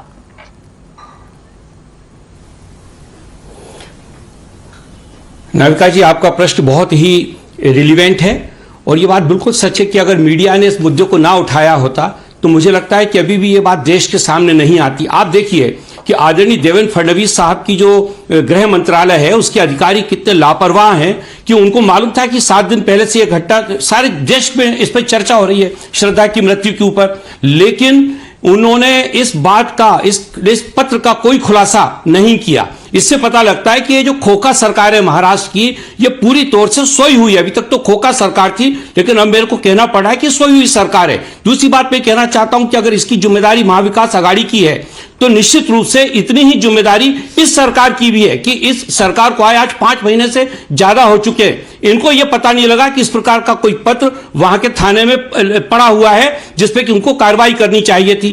तीसरी जो सबसे गंभीर बात है कि आदरणीय अमित शाह की जो कि हमारे केंद्रीय गृह मंत्री हैं, उनकी दिल्ली पुलिस भी पूरी तौर से नकारा साबित हुई है कि एक व्यक्ति वहां पर हत्या करता है, अंग काटता है और उस अंगों को काटकर वो रात के अंधेरे में दिन के उजाले में अलग अलग जाके उसको फेंक आता है। क्या कर रही थी दिल्ली पुलिस? मैं ये कहना चाहता हूं कि इसके लिए आदरणीय देवेंद्र फडणवीस साहब को देश से माफी मांगनी चाहिए, अमित शाह साहब को यह स्वीकार करना चाहिए कि दिल्ली के अंदर कानून व्यवस्था पूरी तौर से चौपट हो गई है। जो वर्तमान वहां पुलिस कमिश्नर है उनको तत्काल इस मामले को सस्पेंड करना चाहिए। आज तो मैं आपको सचमुच ये कहना चाहती हूं, कमाल है बात की श्रद्धा की और आपने हिसाब किताब दे दिया कौन कितनी देर सत्ता में था और जवाबदेही कैसे आपकी नहीं उनकी बनती है। अरे भाई 5 साल वो रहे, उनका जवाब तो मैं मांगूंगी, लेकिन 1.5 साल आप भी तो रहे, आप पर कोई जवाबदेही नहीं है। And Shalini, I want to ask you this question. I want to ask you this question that Shraddha was murdered. ज्यादा गलती इनकी है। Shraddha was murdered. Aftab was caught, and the parents of Aftab mentioned in this letter. They knew about everything, and they were, bringing about rapprochement between the two of them. They knew everything. 7 दिनों से 10 दिनों से उनका कोई अता पता नहीं है। Shalini, you can blame the Mahavikas Aghadi as much as you want, but today questions will also be asked of the BJP Sarkar. Navika ji, first and foremost, let me bring your notice to first time when this when this complaint came, right? Which is on 23rd. We are sitting on 23rd November 2022. This letter of 23rd November 2020. At that point of time, everybody knows that it was a work from home chief minister and a government which could not take any action again, any Aftab, any Amin, any Abduls, nothing at all. Second, this is Palghar police. We know right under the noses of the Palghar police, 2 sadhus were killed. So obviously we were not expecting anything. Second, if you actually look at it, at that point of time, 19th December, exactly 27 days later, the NC complaint was taken back, right? Now, who forced the girl? She has very clearly written that they are blackmailing me. But suo motu cognizance should have been taken, but it was not taken. If one FIR would have been filed against that case, against that complaint, this man, when he ran away to Delhi, the FIR would have been taken to Delhi. But no, they were busy filing 22 FIRs on Ketki Chitle, who of course did one tweet against a leader of NCP, and the NCP Home Minister was busy collecting 100 crores. But I still don't want to make this a case a complete political or politicized. But ma'am, you've just done that. Right. Ma'am, you've just done that. You've only made it political. You haven't answered the question that how are Aftab's parents absconding? Why have they not been brought? What is the past? What is going on? But you need to understand that only after this letter has come out that we know that the parents were also part and parcel of this. Until now, a lot of media has been saying that. I think, ma'am, you should watch Times now. You should watch Times now because all friends of Shraddha have been on our channel and they have said that Shraddha often told them, and they have come and told in the last 1 week how how the parents knew and how they would force her to go back. All of this has been stated. आप चिट्ठी की wait कर रहे थे, आपको public domain में जो information है वो नहीं दिख रही, और आपको आज तक उसके पेरेंट्स का पता नहीं चला. You know, it's a shocking lapse and a shocking failure of the Maharashtra police and the BJP Sarkar. But I want to also ask Mr. Kishore Tiwari. Mr. Kishore Tiwari, BJP पर उंगली उठाने से क्या ये सच बदल जाएगा कि 1.5 साल कोई एक्शन नहीं हुआ, और इस बिना पे नहीं हुआ कि अरे भाई 26 दिन के बाद उस लड़की ने कंप्लेन वापस ले लिया? आप जानते हैं ना इस देश में औरतों पर, महिलाओं पर कितना प्रेशर होता है इस तरह की कंप्लेंट वापस लेने का, और 26 दिन क्या इनफ नहीं थे कि कोई एक्शन लिया जाता? मैं पूछना चाहती हूं, आज as a country have we failed? Shraddha, आज इस बात का जवाब दीजिए. आज हम एक्सेप्ट करेंगे तो शायद कल किसी श्रद्धा को बचा पाएंगे. आज हम आरोप प्रति आरोप करते रहेंगे तो ऐसी श्रद्धा रोज इस देश में मारी जाएगी.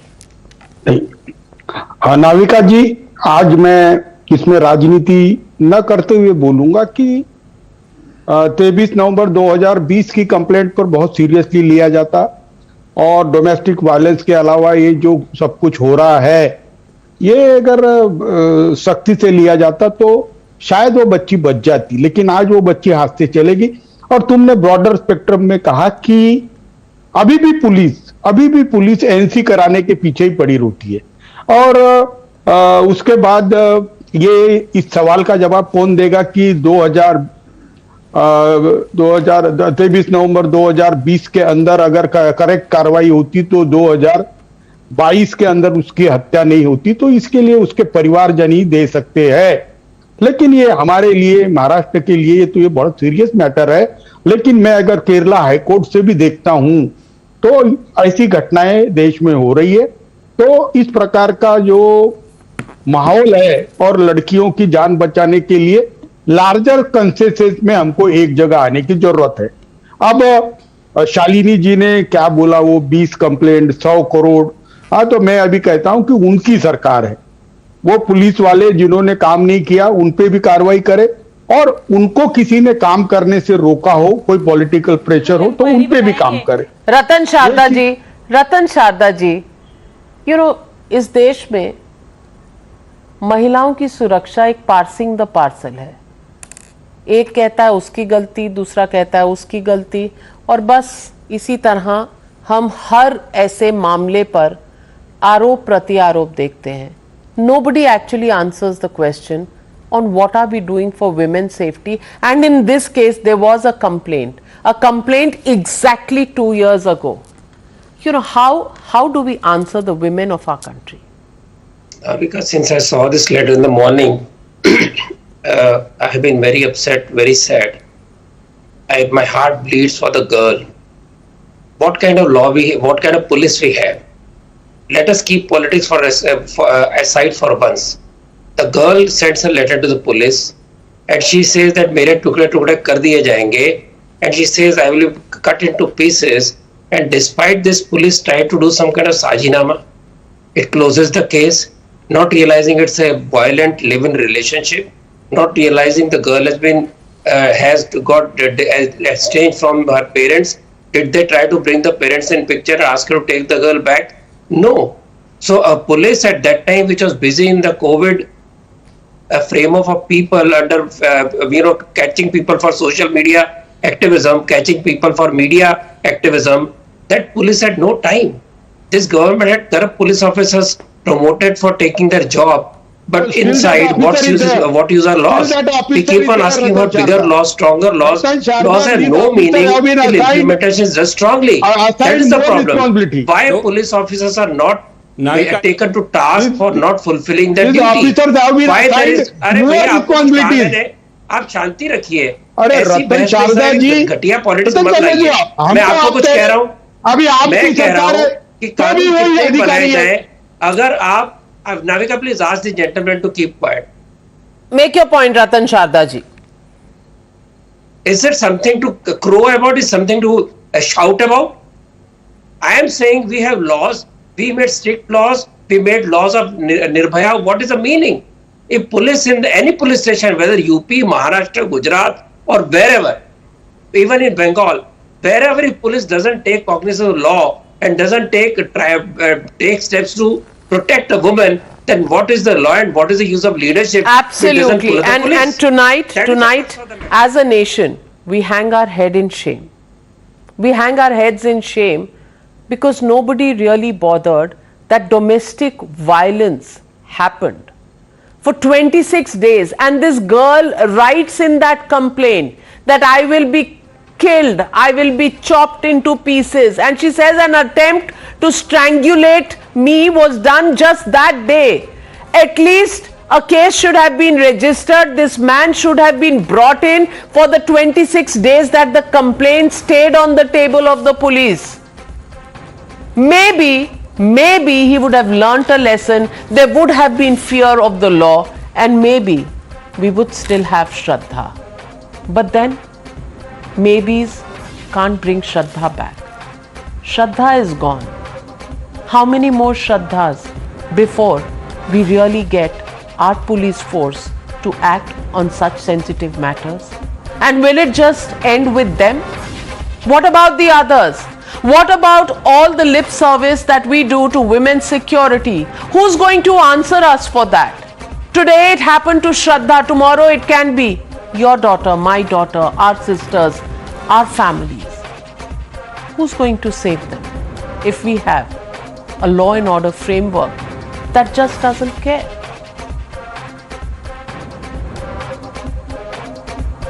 Thank you for joining me on this.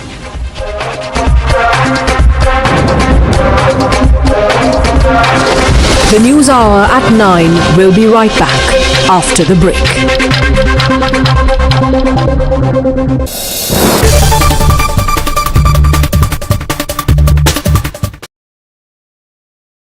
Thank you very much for joining me, Anupam, Baman and Neena. What do you think? Are you defying the age number which is often put next to our names? Yes, absolutely. In fact, we did not realize that we were of a certain age while doing this film. Everybody says that it's a film about 3 older people, but I thought it was a film about 3 younger people who are there to defy this whole age-old thing, etc., that old people can't do this, old people can't do this. It's also, I think, breaking your possibilities which are put in a cliche. So we are very happy, and yesterday we had a premiere of the film and the reaction was phenomenal. So we are very happy today. The film is releasing tomorrow, and lot of young people came and they said, I want to take my parents to see this film. And a lot of older people came and they said, I want to go with my children. So this whole thing about only for older people and younger people not being there, I think that barrier was broken yesterday. Well, Baman, you think it's the defiance of the age number? Because I believe it took a lot of convincing for you to do the role in Unchai. Why was that? Do you have a problem with Anupam Kher, which is why you weren't agreeing in the beginning? Well, problem with Anupam Kher is apni jagah pe kya karenge. There's no argument about that. Of course, we do have a problem. Yeah, I'm pulling his leg.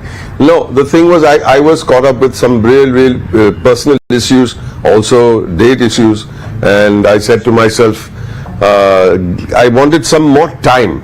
I was not doing the film in that sense. I need to clear my head. I lost a few people very close to me. I was, about to curl myself up in a bed with a sheet over my head, and that's what Unchai is actually about. And he came to this very room, must have sat here, Surajji must have sat there, he heard the entire narration, and then after the narration, Mr. Kher asked Surajji, so who is doing this film? So he says, Amit Srivastav is Amitabh Bachchan Saab, And he's playing Om Sharma himself. So what about the third handsome guy, the handsome character he keeps mentioning in the film? So he says, I'm thinking of, Surajji in his own sweet way, thinking of me, and so far, and he had a fit over. He's saying, what do you mean so far? Why has he not agreed to the film already? He didn't know my problems. So he goes out of this room, he goes into his car, and he writes and he speaks like a poet in a language that I don't think the audiences will understand. I don't think the audiences will appreciate. But if they do appreciate that kind of poetry, it's Ghalib Saab's on another level, right? And it took all of 25 seconds of that torrent of vitriolic words. I cut the phone, I called up Suraj, I said, I'm doing the film, You're watching the News Hour at 9. In another leaked video, jailed minister Satyendra Jain is seen being served non-jail food by attendants. BJP claims the video refutes Jain's claim of losing weight due to denial of food, while Jain instead put up 8 kgs in that period. A fight broke out in a school in West Bengal's Howrah after Hindu students attended school in saffron clothes in protest to Muslim girl students attending classes wearing hijab. West Bengal leader of opposition Shuvendu Adhikari accused the TMC government of appeasement and said the police should conduct an investigation. You were watching the News Hour at 9. Stay tuned.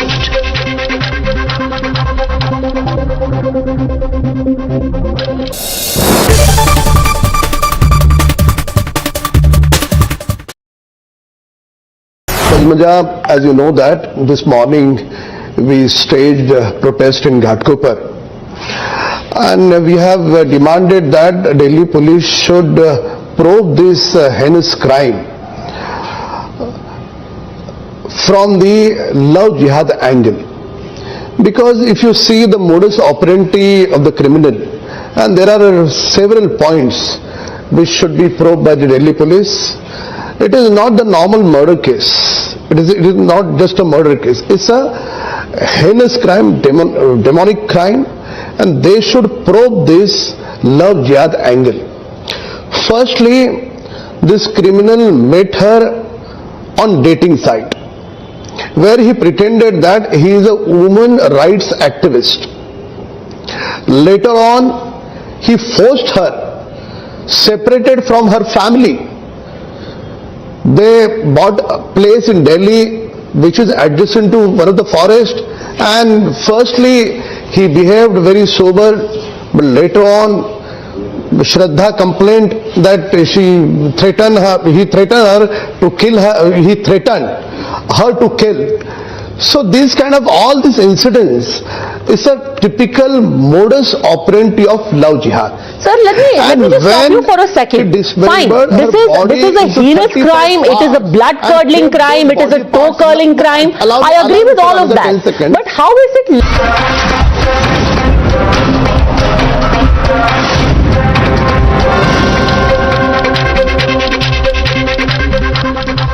Good evening and welcome. You are watching the News Hour Agenda. I am Padmaja Joshi. A day after claims that Delhi Minister Satyendra Jain had lost 28 kgs weight while inside Tihar jail, fresh footage has now emerged that shows that far from being deprived of food, actually the minister was being given some pretty elaborate meals while inside jail.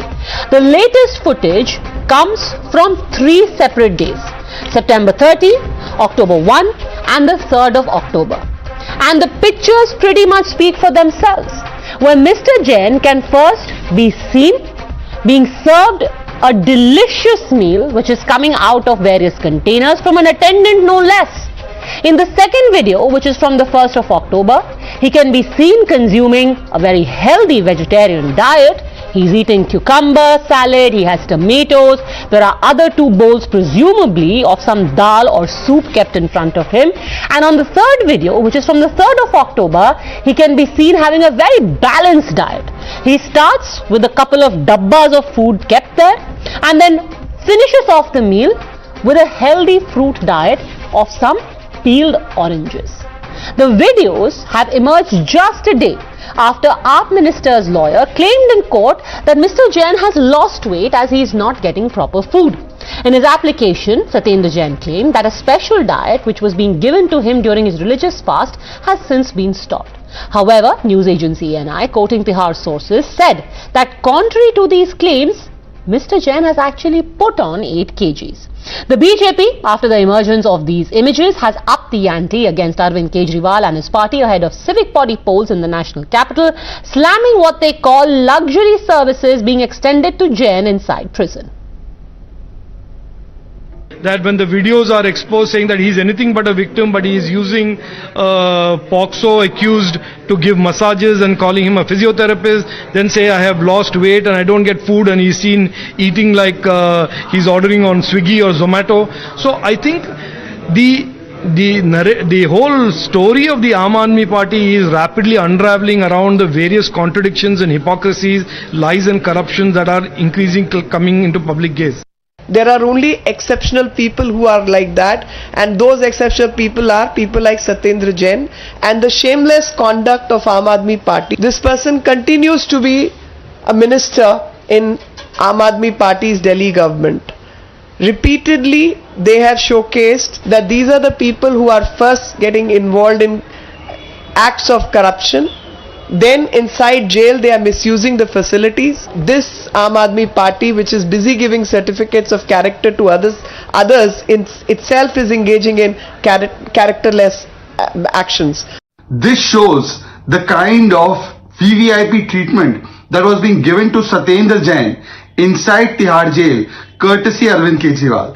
Arvind Kejriwal ji must answer that why a person who was kept in jail for the last 5 months by the courts was being given this facility by keeping him as a mantri to take vasuli from Sukesh and others, to take malish from a rapist, and also why was he allowed to be served such kind of food? Now, while Satyendra Jain's counsel has told the court that there are excessive leaks happening from within the prison, and the jail authorities should clarify on where these videos were coming from, the party itself, Aam Aadmi Party, did not comment specifically on any of these videos. They just said that all of this shows that the BJP is frustrated and is now launching a below-the-belt attack on a minister.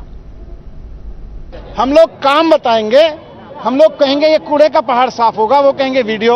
आज Bharatiya Janata party के किसी भी नेता से आप पूछो, जनता पूछ रही है इनसे कि भाई 15 साल में क्या किया आपने, कूड़े के पहाड़ों के लिए क्या किया, कूड़े के ढेरों के लिए क्या किया, साफ सफाई के लिए क्या किया। तो ये कहते हैं ये देखो केजरीवाल जी का वीडियो, ये देखो इनका वीडियो, ये देखो उनका वीडियो। बोलते हैं 250 स्टिंग जारी किए, 1000 गालियां केजरीवाल को दी। लोग पूछते हैं भाई वोट तो तुमने कूड़े के साफ करने के लिए मांगा था, फिर कहते हैं नहीं हमने केजरीवाल को 1000 गालियां दी हैं। तो अब फिर पूछते हैं कूड़ा कौन साफ करेगा, बोले जी वो तो हमको नहीं आता, वो तो केजरीवाल जी को ही आता है। You're watching the News Hour at 10, debate number 1 on Times Now, Super Prime Time. Alright, joining us on the debate, Sanju Verma, National Spokesperson of the BJP, Sunil Gupta, former PRO of Tihar Jail, Parvinder Singh Sethi, Sanjeev Kaushik and Anirban Banerjee, all political analysts. Sanjeev Kaushik जी, सबसे पहले आपसे पूछना चाहती हूँ कि जो court में बोला जा रहा है और जो दिख रहा है वीडियो में वो तो एकदम अलग है। कोर्ट में कहा जा रहा है that food items have been withdrawn from the minister for the last 6 months, because of which the applicant's health status has debilitated. He has lost 28 kg. यानी कि अभी है नवंबर। कहने का मतलब है कि कोर्ट में आप कह रहे हैं पिछले 6 महीने से, which is roughly what? रफली जून के आसपास से खाना नहीं दिया जा रहा है सत्येंद्र जैन जी को। तो ये संतरे और ये ड्राई फ्रूट और ये केले किधर से आ रहे हैं?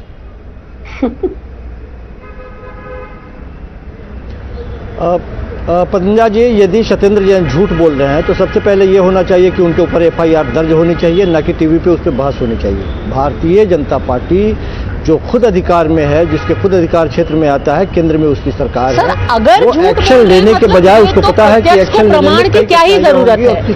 आप कह रहे हैं कि ये वीडियो में जो सज्जन दिख रहे हैं या तो वो सत्येंद्र जैन नहीं है, या जो वो खा रहे हैं वो संतरा नहीं है। तो या तो सत्येंद्र जी गलत है या संतरा गलत है, दोनों में से क्या गलत है? नहीं, ये बात कौन तय करेगा? हम और आप बैठ के तय करेंगे, या यदि वो झूठ बोल रहे हैं तो उन पर कार्रवाई होनी चाहिए। जिसके पास आंखें हैं वही तय कर सकता है। मतलब आंखों को तो दिख ही रहा है कार्रवाई होनी कि चाहिए। एक सज्जन है जो बैठ करके डब्बे में से कुछ दाल किस्म की चीज खा रहे हैं। होनी चाहिए ना, मैं वही तो पूछ रहा। आपको लगता नहीं है कि कुछ खीरा टाइप की चीज खा रहे हैं? मेरे बात को समझने का प्रयास कीजिए। हम यही तो पूछ रहे हैं। नहीं, हम यही तो पूछ रहे हैं वो किस टाइप की चीज खा रहे हैं, उस पर कहानी हम बाद में कह लेंगे। हम सिर्फ ये कह रहे हैं कि यदि वो झूठ बोल रहे हैं तो भारतीय जनता पार्टी जो केंद्र में खुद सरकार में है, वो इतनी मजबूत है और सक्षम है कि वो एक्शन लेती है और उस पर कानूनी कार्रवाई करती है। एक्शन तो हो ही रहा है सर, इसीलिए तो जेल के अधिकारी थे, उनको हटाया गया। जेल के अधिकारी को हटा दिया, एक्शन तो हो गया, कंप्लेंट भी हो गई है। इसीलिए ईडी ने कोर्ट के सामने अर्जी डाली है कि उनको इस जेल से भी हटाया जाए।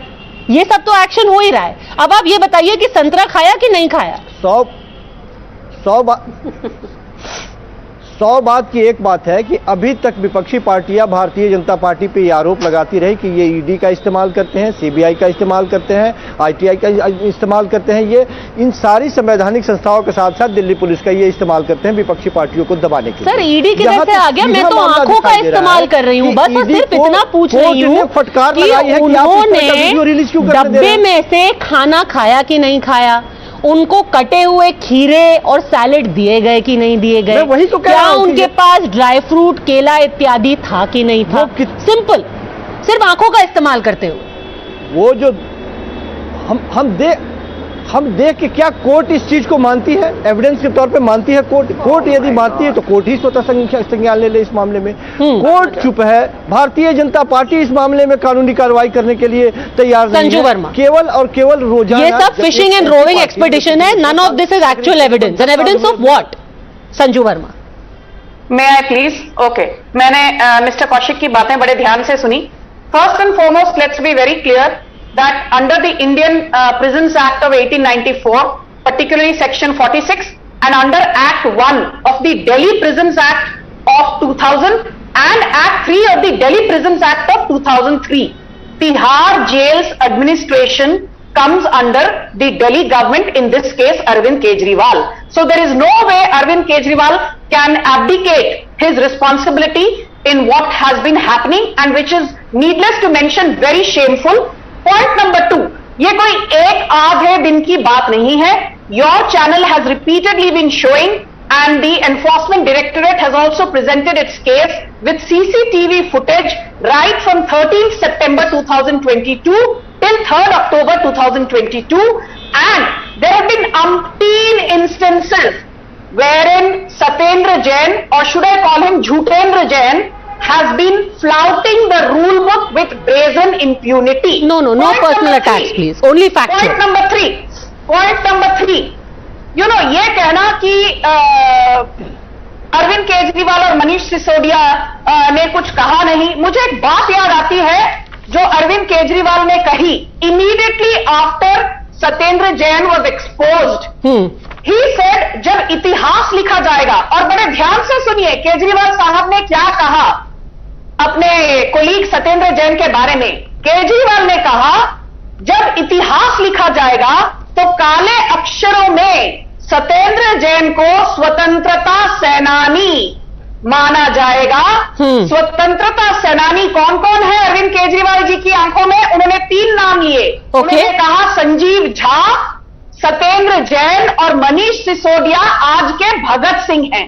I mean, I am appalled. And you know what I don't like is when people from the Aam Aadmi Party, the official or unofficial spokespersons, come here and they dismiss the brazen allegations with such impunity है ये? No, so they are not saying that. They are basically saying that you have fallen so low that you are leaking CCTV footage of a man who is in jail.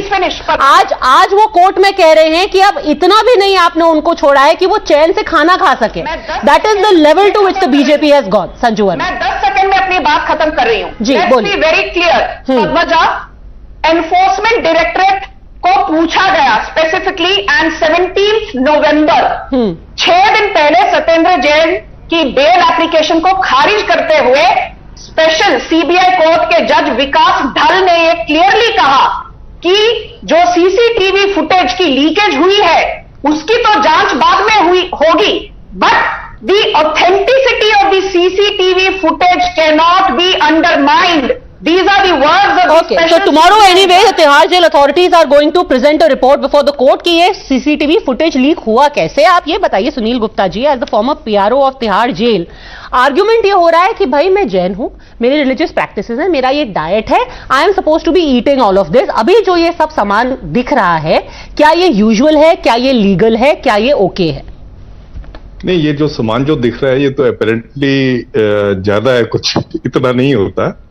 बाकी जो ये सामान होता है generally ये medical advice के ऊपर होता है, पर मेडिकल एडवाइस में भी इतना सामान नहीं देते. और ये जो जेल मैनुअल है, जो वैसे मैं आपको बता दूं कि जेल जो है ये स्टेट सब्जेक्ट है और अंडर द कॉन्स्टिट्यूशन, और जो दिल्ली जेल है वो स्टेट गवर्नमेंट के अंडर आती है, सत्येंद्र जैन जी के अंडर आती है. क्या ऐसा होता है कि even on the orders of the court 3 डब्बे में फ्रेंडली नेक्स्ट डोर ढाबे से कोई मखनी दाल आ रही है और एक कोई वेजिटेबल जल फरेजी टाइप की चीज आ रही है, क्या ये होता है कि जेल के अंदर डब्बों में बंद होकर के ऐसा खाना आ रहा है? पद्मजा मैं वही बता रहा हूँ, ये बिल्कुल इलीगल है. देखें 2014 में हमने जेल के अंदर कोई भी खाने की वस्तु लाने के लिए एक हमने लॉ बनाया था कि 2014 के बाद से कोई भी खाने की वस्तु जेल में नहीं आ सकती.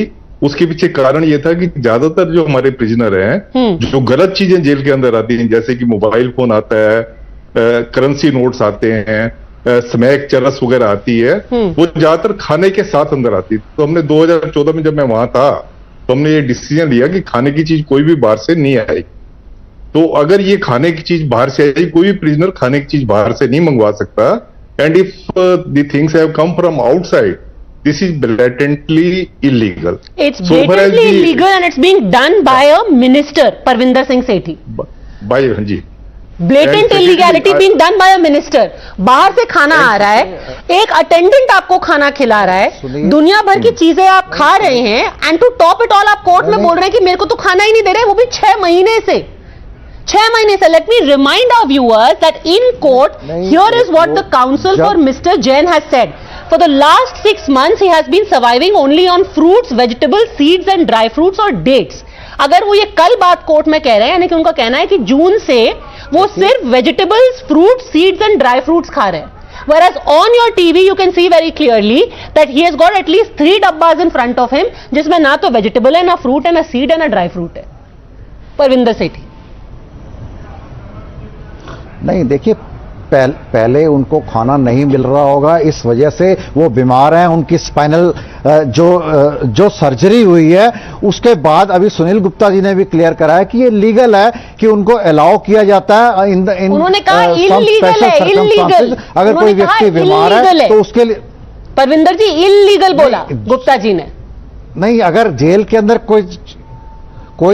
कोई चीज अगर खाना अंदर आया तो जेल अथॉरिटीज की परमिशन के बिना कैसे आ सकता है? परमिशन नहीं है सर, जेल वही अथॉरिटीज इसका जवाब देंगे ना. अरे उसका जवाब तो दिल्ली सरकार देगी ना, क्योंकि ये दिल्ली सरकार के अंदर आता है. परमिशन नहीं, जेल अथॉरिटीज देंगी ना, जो जेल सुपरिटेंडेंट देंगे ना. अगर उन्होंने कोई स्पेशल परमिशन में कोई चीज अलाउ करी है, सर जेल सुपरिटेंडेंट अपनी मर्जी से थोड़ा परमिशन देता है. कोई क्लासरूम थोड़ी ना है कि मैं कहूं कि आज मेरे को पेस्ट्री खाने का मन है तो आप कहेंगे चलो भाई आज सबको पेस्ट्री खिलाई जाए.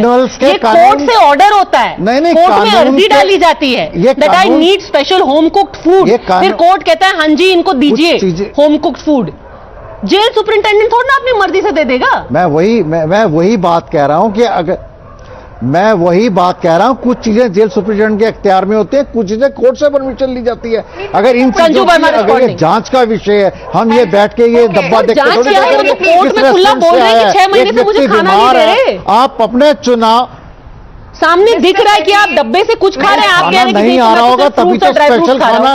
ये तो अभी ये तो अक्टूबर की वीडियो है जिसमें फ्रूट्स आ रहे हैं, आप कह रहे हैं डब्बा आ रहा है। बट कोर्ट में वो कह रहे हैं 6 महीने से मेरे को खाना नहीं दिया ढंग का। जेल 6 महीने यानी कि जून से।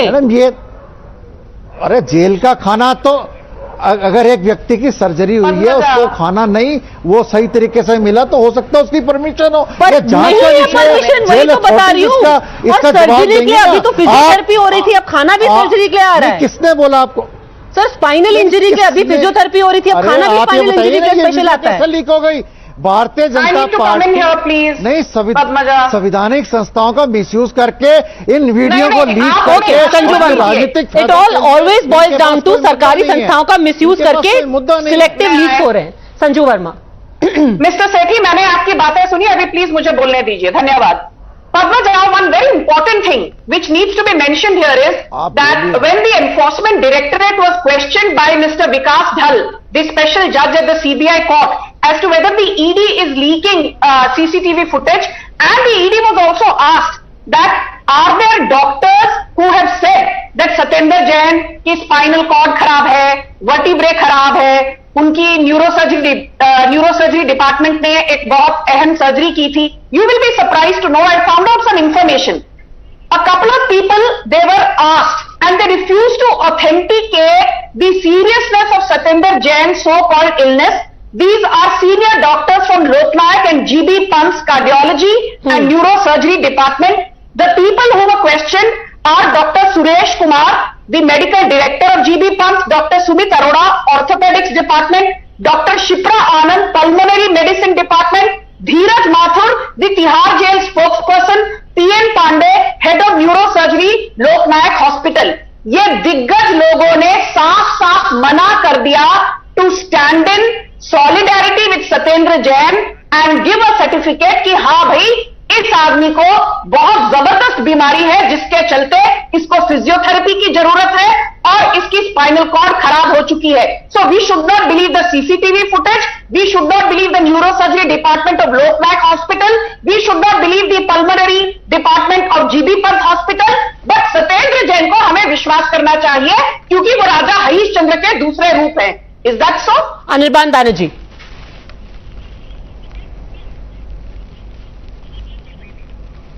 I mean, ahead of the Gujarat elections and the MCD elections, therefore the BJP has nothing else to say.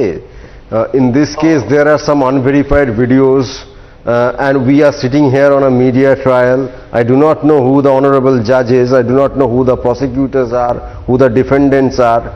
Therefore, we can only go on with this media trial and shift our focus away from the shabby state of affairs of the MCD, the Delhi city, the city of Delhi, or rather the state of Delhi is... It's not a media trial. Ma'am, why are you interrupting? No, why are you interrupting now? No, a few moments back you are preaching somebody else. A few moments back you are preaching somebody else and now you are heckling. Professional heckler that you are. It's not a the professional heckler that you are. Okay, one at a time please, otherwise this will just disintegrate. This will just disintegrate. Mr. Banerjee, do you have anything to say about the contents of this video? Are you disputing that the gentleman seen in the video is Satyendra Jain, or you are disputing what is being done in the video? You are disputing the veracity of the video.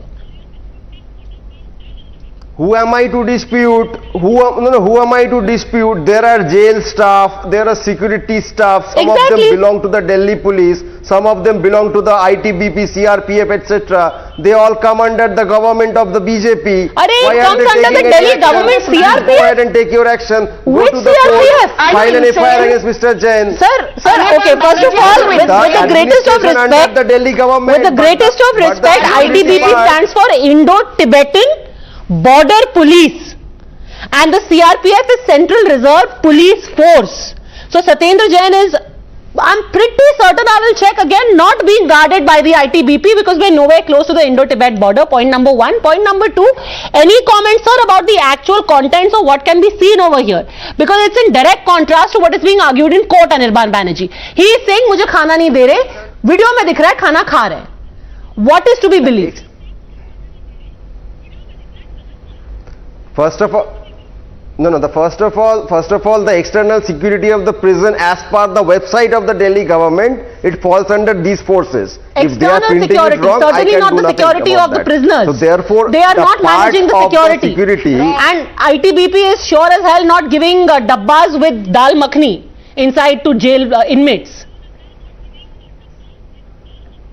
Whoever is giving those dabbas or not giving those dabbas, that is for the ED, under whose custody, under the case which is being handled by Sir, the ED. it is not with the ED, it's with the jail authorities. How can the ED be sitting inside Tihar? ED is not sitting inside Tihar, outside the jail cell of Satyendra Jain and seeing कि उनको खीरा मिल रहा है या टमाटर.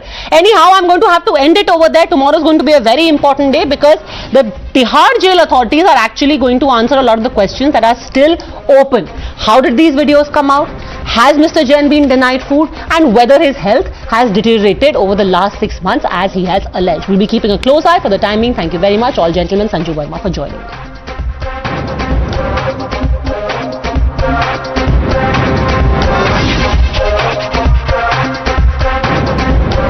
For 30 days, the temple town of Kashi is celebrating Tamil legacy. This as it plays host to a unique event. The Kashi Tamil Sangamam Center has said that the aim of this confluence is to bring the two ancient cultural centers together and celebrate their commonality and create an opportunity for scholars, students, traders to come together and share their knowledge. However, the initiative to bring together two cultures was caught as always in political crossfire.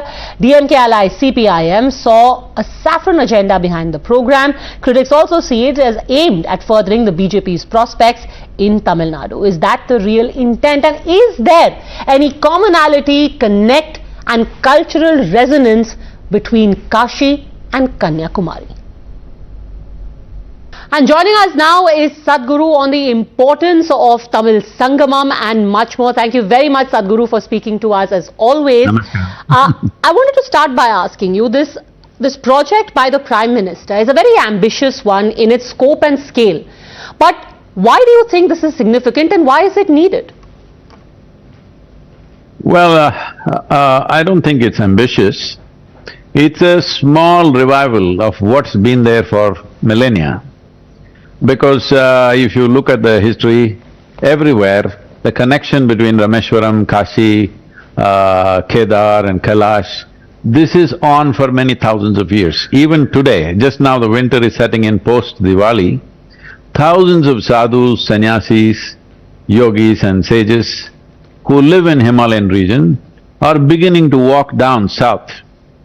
Certain people who are the yogis and stuff, they walk on the east coast because on the Andhra Pradesh coast there is a Saptarishi, footprint there, so they walk that way. Gorakhnathis and others walk on the west coast because they have infrastructure on that side where their food and accommodations are taken care of. Many others walk through central India because they have infrastructure in Maharashtra, Karnataka, like this. So this is a movement that has been on for millennia.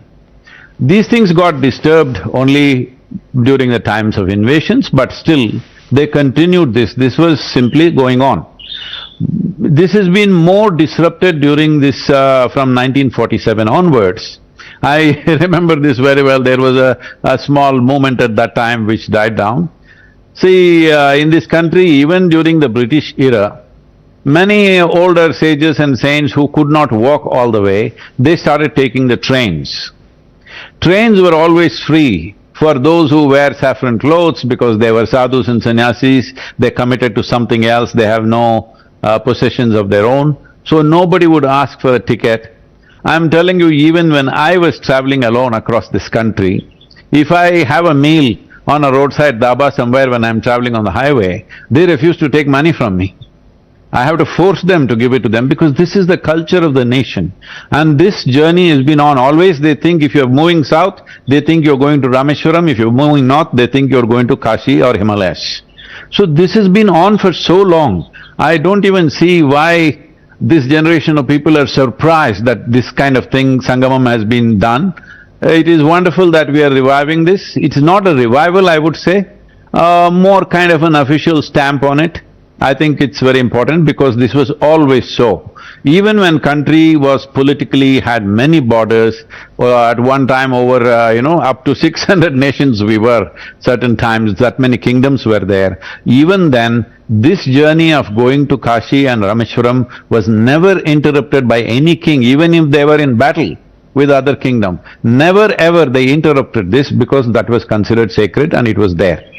So now bringing a kind of an official thing and to that, I think it's a natural process that should have happened right from the beginning.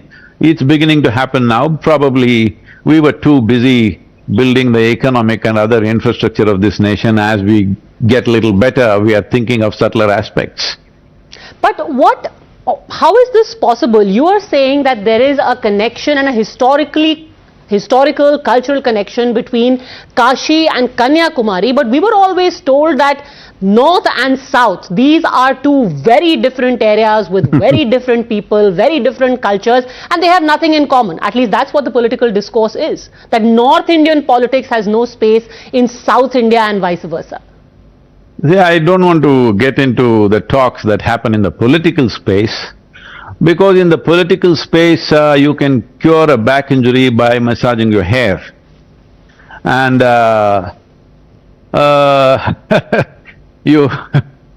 so massaging your hair is physiotherapy. Rapist can become a therapist. There are many things. I don't want to get into that. That is political space, and especially when it's close to elections, all kinds of things are said by different people. I'm warning you, Padmaja, your name is Padmaja, that means you came out of a lotus, you're in trouble. Here, there is this wonderful flower next to me, somebody kept it here. This is called as Krishna Kamalam. This is not a lotus, it grows on a creeper, but it is called as Krishna Kamalam. This flower is in trouble because it has Kamal in it, all right? So I'm saying we are going to extreme limits. We are forgetting that the past heroes, whether they were kings or sages or saints or our freedom fighters or whoever, we just honor them. We don't try to dissect and evaluate them, because we will end up judging them from today's morality, today's standards of living, today's understanding of life, people who lived here 1,000 years ago. You don't try to judge them and say they are this or that. They were whoever they were. We just honor them because they are our ancestors, that's all. Were they all right, were they all wrong, somebody says they were perfect, somebody says they were horrible. Let's not go with this, because 1,000 years ago, what was the morality, what was the society, what was the realities of that day is very, very different. About South and North, this thing, there are so many temples in Tamil Nadu which are all about Kashi Vishwanathar, they call it, okay? Little pronunciation is different. There is a Shiva Kashi, you definitely have heard of Shiva Kashi because of the crackers at least. And there is Ten Kashi, which literally means Southern Kashi, which was built by a Pandya king. He wanted to get the linga from Kashi to establish that, and he got it from there and established Ten Kashi. And so many thousands of families, Tamil families, are still living in Kashi because they all went there, we don't know when. Okay, nobody knows when they went there. They all went there because when Tamil tourists go there, how can Tamilians live today you go, you fly in and stay there, and one day you come back, maybe just eating lal peda and back. But those days if you went, you were staying for a few months. How can Tamil people stay in North India without idli, sambar, pongal? How can we live? So, naturally Tamil people went and established things, we don't know when. Even today over 2,500 or so families are still living in Kashi, just serving the Tamil people who come there. Lakhs of Tamilians every year travel to Kashi. This is, nobody is going to announce, I'm going to Kashi. It is a sacred journey that they will make it quietly and they come back. Now everything is trying to be appropriated into political space because politics is getting so heated up all over the place. So I don't think we need to give any real factual meaning to these things. These are said. Speaking of how politics seems to be, rewriting history, Raja Chola recently was the topic of much heated debate, and there was a suggestion that he wasn't a Hindu king. Would you agree? I've missed this whole controversy because I was not in the country, but anyway, that you're asking the question. Well, I can also say he was not an Indian because he did not have an Indian passport. He did not have an Aadhaar card. We can go like this. Where are we going? He was referred to, and he enjoyed being referred to as Shivapada Shekaran. That was his title. And he built Brihadeshwaran temple, which is the big temple. Today is one of the main tourist attractions in Tamil Nadu, which draws millions of people every year. And he built many other temples, and he built temples in Cambodia and all other places outside of India. Well, I don't know what you want to call him, but definitely by checking his documents, we can prove that he's not an Indian. But what's the point of this? Because the point is, the argument made is that just like Tiruvalluvar was being saffronized for political reasons, now Raja Chola is being appropriated as a Hindu king in order to further the right-wing or saffron agenda. See, when it comes to Tiruvalluvar, I don't know how he is saffronized, but saffron has always been the color of the Indian spiritual process, because it is being understood as the color of renunciation, to be beyond the daily entanglements of life, but we are pulling them into political entanglement of today, unfortunately. So, if you say saffron, we didn't mean a particular party. When we say saffron, we meant those who are disentangled from daily stuff that is going on in the society. So they stayed above that. They interacted with the society as it was needed, but they stayed above that. So, great sages of Tamil Nadu, they're all Shiva Bhaktas, there are many of them, Sundara, Appar, like this, they sang in temples and they created this whole Devaram. Raja Cholan was the one who kind of made these Devarams. Even today it is sung in Tamil Nadu temples everywhere, and this became like a standard form of worship. And this is a very devotional culture. Unfortunately, a handful of people who are whether north or south, political people, they're just owning the gods and everything these days. I think we should leave it alone. As I said earlier, the heroes of the past, let us just honor them. Let us not appropriate, okay, Ashoka belongs to you, Raja Cholan belongs to me. What is this? Both Ashoka's father Bimbisara tried to conquer the south, but it's the Cholas who pushed them back. So it is recorded, that is in BC, that is in BCE, between 290 to 270 BCE, when he made a southern push, he was pushed back by the Cholas. It's recorded history. So, this country has been a flux where the borders of the individual kingdoms were constantly fluid and changing. Many times the Chola Empire expanded all the way up to Orissa, and again it shrank into becoming a small kingdom, again it expanded depending upon the particular king and his capability. Capability essentially means, we must understand, his ability to wage war, his ability to win wars decided where the boundaries are. So they were neither north nor south. South was always trying to go north, north was always trying to come south, because they wanted to occupy the whole of what was known as Bharatvarsha or Jambudvipa at that time. But you spoke of honoring them and not politicizing figures like Raja Chola. Do you think that has happened? Because many people think that our history or the way it was written was so focused on perhaps North India or the Mughals that the Cholas weren't given their due. Is that a fair criticism? I think so. That is not only about the Cholas, that is in all levels. The South did not get the attention that it should get from 1947 onwards, probably only from 1985. There is little more focus on the South, otherwise in terms of infrastructure, in terms of railways, in terms of airports, we did not get the same attention for whatever reasons. I think, I would say it is not necessarily prejudice, it's more because of economic reasons. Naturally, things around Delhi developed more than the rest of the country. Now, for example, northeastern part of the country has been without infrastructure. Only now we are pushing it after 75 years. Now we are pushing to build infrastructure. Does it mean to say that we don't want them or we don't include that part of the part as Bharat or our nation? We do. It is just that economic reasons and maybe there are some political reasons, but essentially I would ascribe these things to economic reasons why only segments developed where the focus was all around that.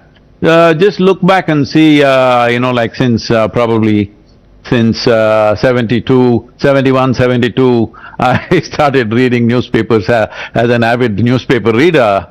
There would be nothing in the newspaper about the local stuff. It was all about what happened around Delhi. Only now it is being reported, there is infrastructure everywhere. I don't think any news agency had any serious infrastructure in the south till 80s. So naturally it was less exposed and I don't think we resented that. We were glad that we were not meddled with too much. But, in terms of telling the news, it's tyranny of distance. But in writing of history, was there a negligence or deliberate sidelining? I think so, because from what textbooks I have read, if I go by the textbooks, you would be completely believing something which is not true.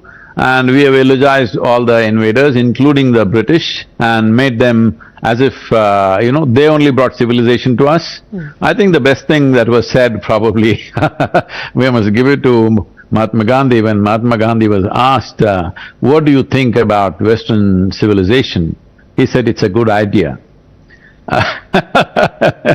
So, I think we have been captured by this because all of us studied in English language, we read English stuff, we read English literature and our own textbooks writing history. Tell me, what is it that's written? There's so much about Ashoka. Where is Chola? Chola is just Chola kingdom was there from this time to this time. Where is Gautam Buddha? Just a footnote in the book. I'm saying this country has been largely influenced more by sages and saints than by kings and politicians of the day. But how have we written our history? Have we given them the right place as to what was their influence on the society on that day? That is completely missed out because we shifted from subjective way of writing history to objective ways of doing things, just dates and battles. You just read history book, you just take, after my 6th, 7th standard, I stopped reading the textbooks and I read other books. That's a different thing. But before that, up to 6th standard, you read the textbooks and see, all it says is battle, this battle, that battle, that battle, this date, that date, all right? That's about it, a whole history. Nothing else happened in this country. Only battles happened. Only a few hundred people were fighting battles. What were the rest of the people doing? There's so much happening in this country. In many ways, we were the largest trading nation. You can't trade nothing. Obviously, you were the largest manufacturing nation, that's why you were trading nation also. Literally across the known world of those days, Indian trade, Indian maritime influence was so strong. Is any child in this country knows about it? I'm telling you, for example, right now, I'm sure every child in the country knows about Great Wall of China. But the second largest wall is in Ranakpur. How many children in this school-going children know about it? Most adults don't know about it. When I went to Lebanon, there is a Baalbek temple which is 4,300 years old. Every Lebanese child knows because in their school books they are reading. Indian sculptors, Indian yogis, Indian elephants came and built this temple 4,300 years ago, a massive, phenomenal temple on top of a mountain. And each, the foundation stones are 400 tons each and they transported it across a small stream and then up the mountain and built this. There are lotus flowers hanging from the ceiling, carved 4,000 years ago. You think it's BJP? So why haven't we heard of it? Is it because there was ignorance about our civilization or we were embarrassed about it? No, I think it is crafted that way. Somebody had some intentions, whatever their intentions are. I think British left us politically, but I think they wanted to keep a hand on everything that's happening here, and they managed to do that, I believe. Brown Sahibs in our heads. I know you don't like to get drawn into politics, Sadhguru, but something which has hit very close home is recently there was a man who was injured in a explosion that took place in Mangaluru. Now it turns out that this man Sharik on his WhatsApp status had a statue of Adi Yogi, and which is why I'm asking you this question, because that is something that you hold very dear. It is very close to home for you. How do you read the fact that here is a man who was inspired by ISIS literature? He apparently self-radicalized, he had a handler, he was caught with in an explosion, and he had a picture of Adi Yogi. I think I should be glad that even he is carrying Adi Yogi. That's how I would like to see it, but that's not the reality, I know. One thing is, he's trying to mask his identity. That is a clever thing to do for the work that he is doing. But the important thing is that we need to understand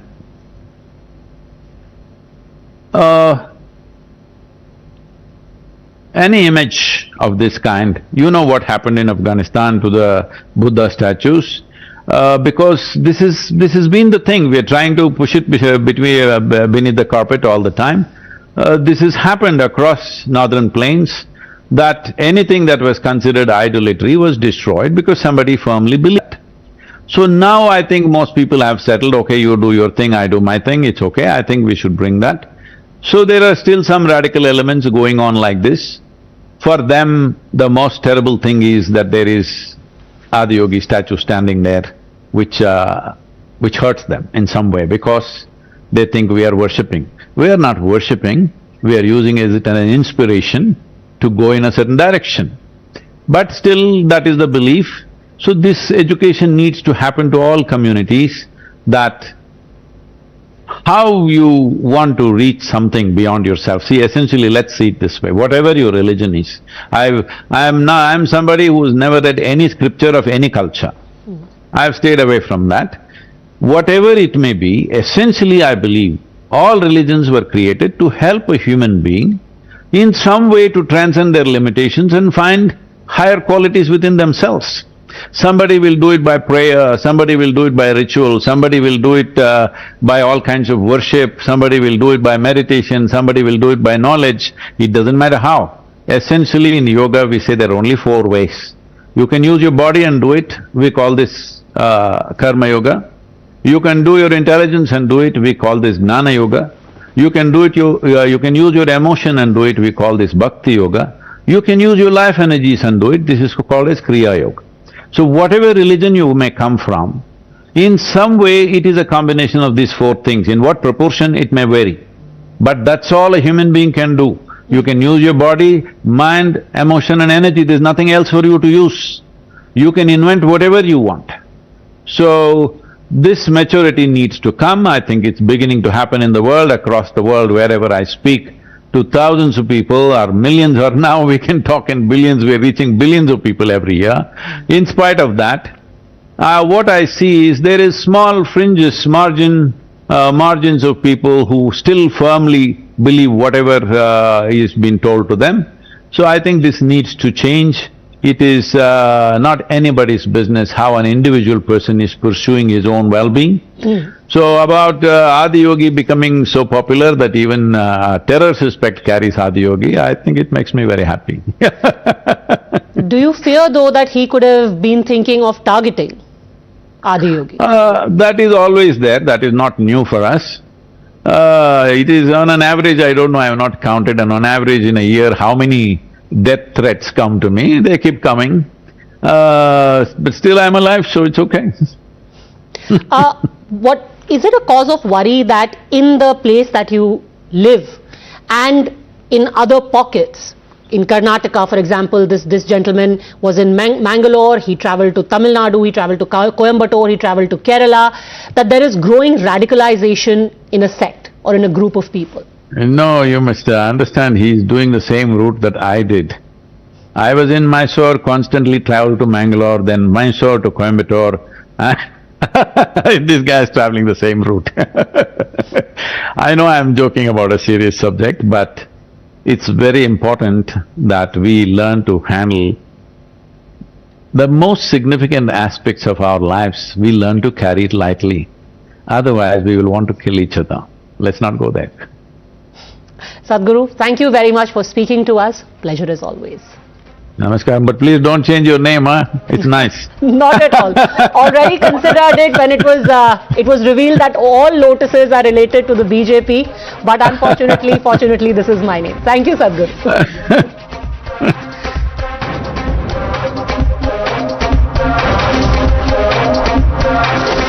The News Hour at 10 will be right back after the break.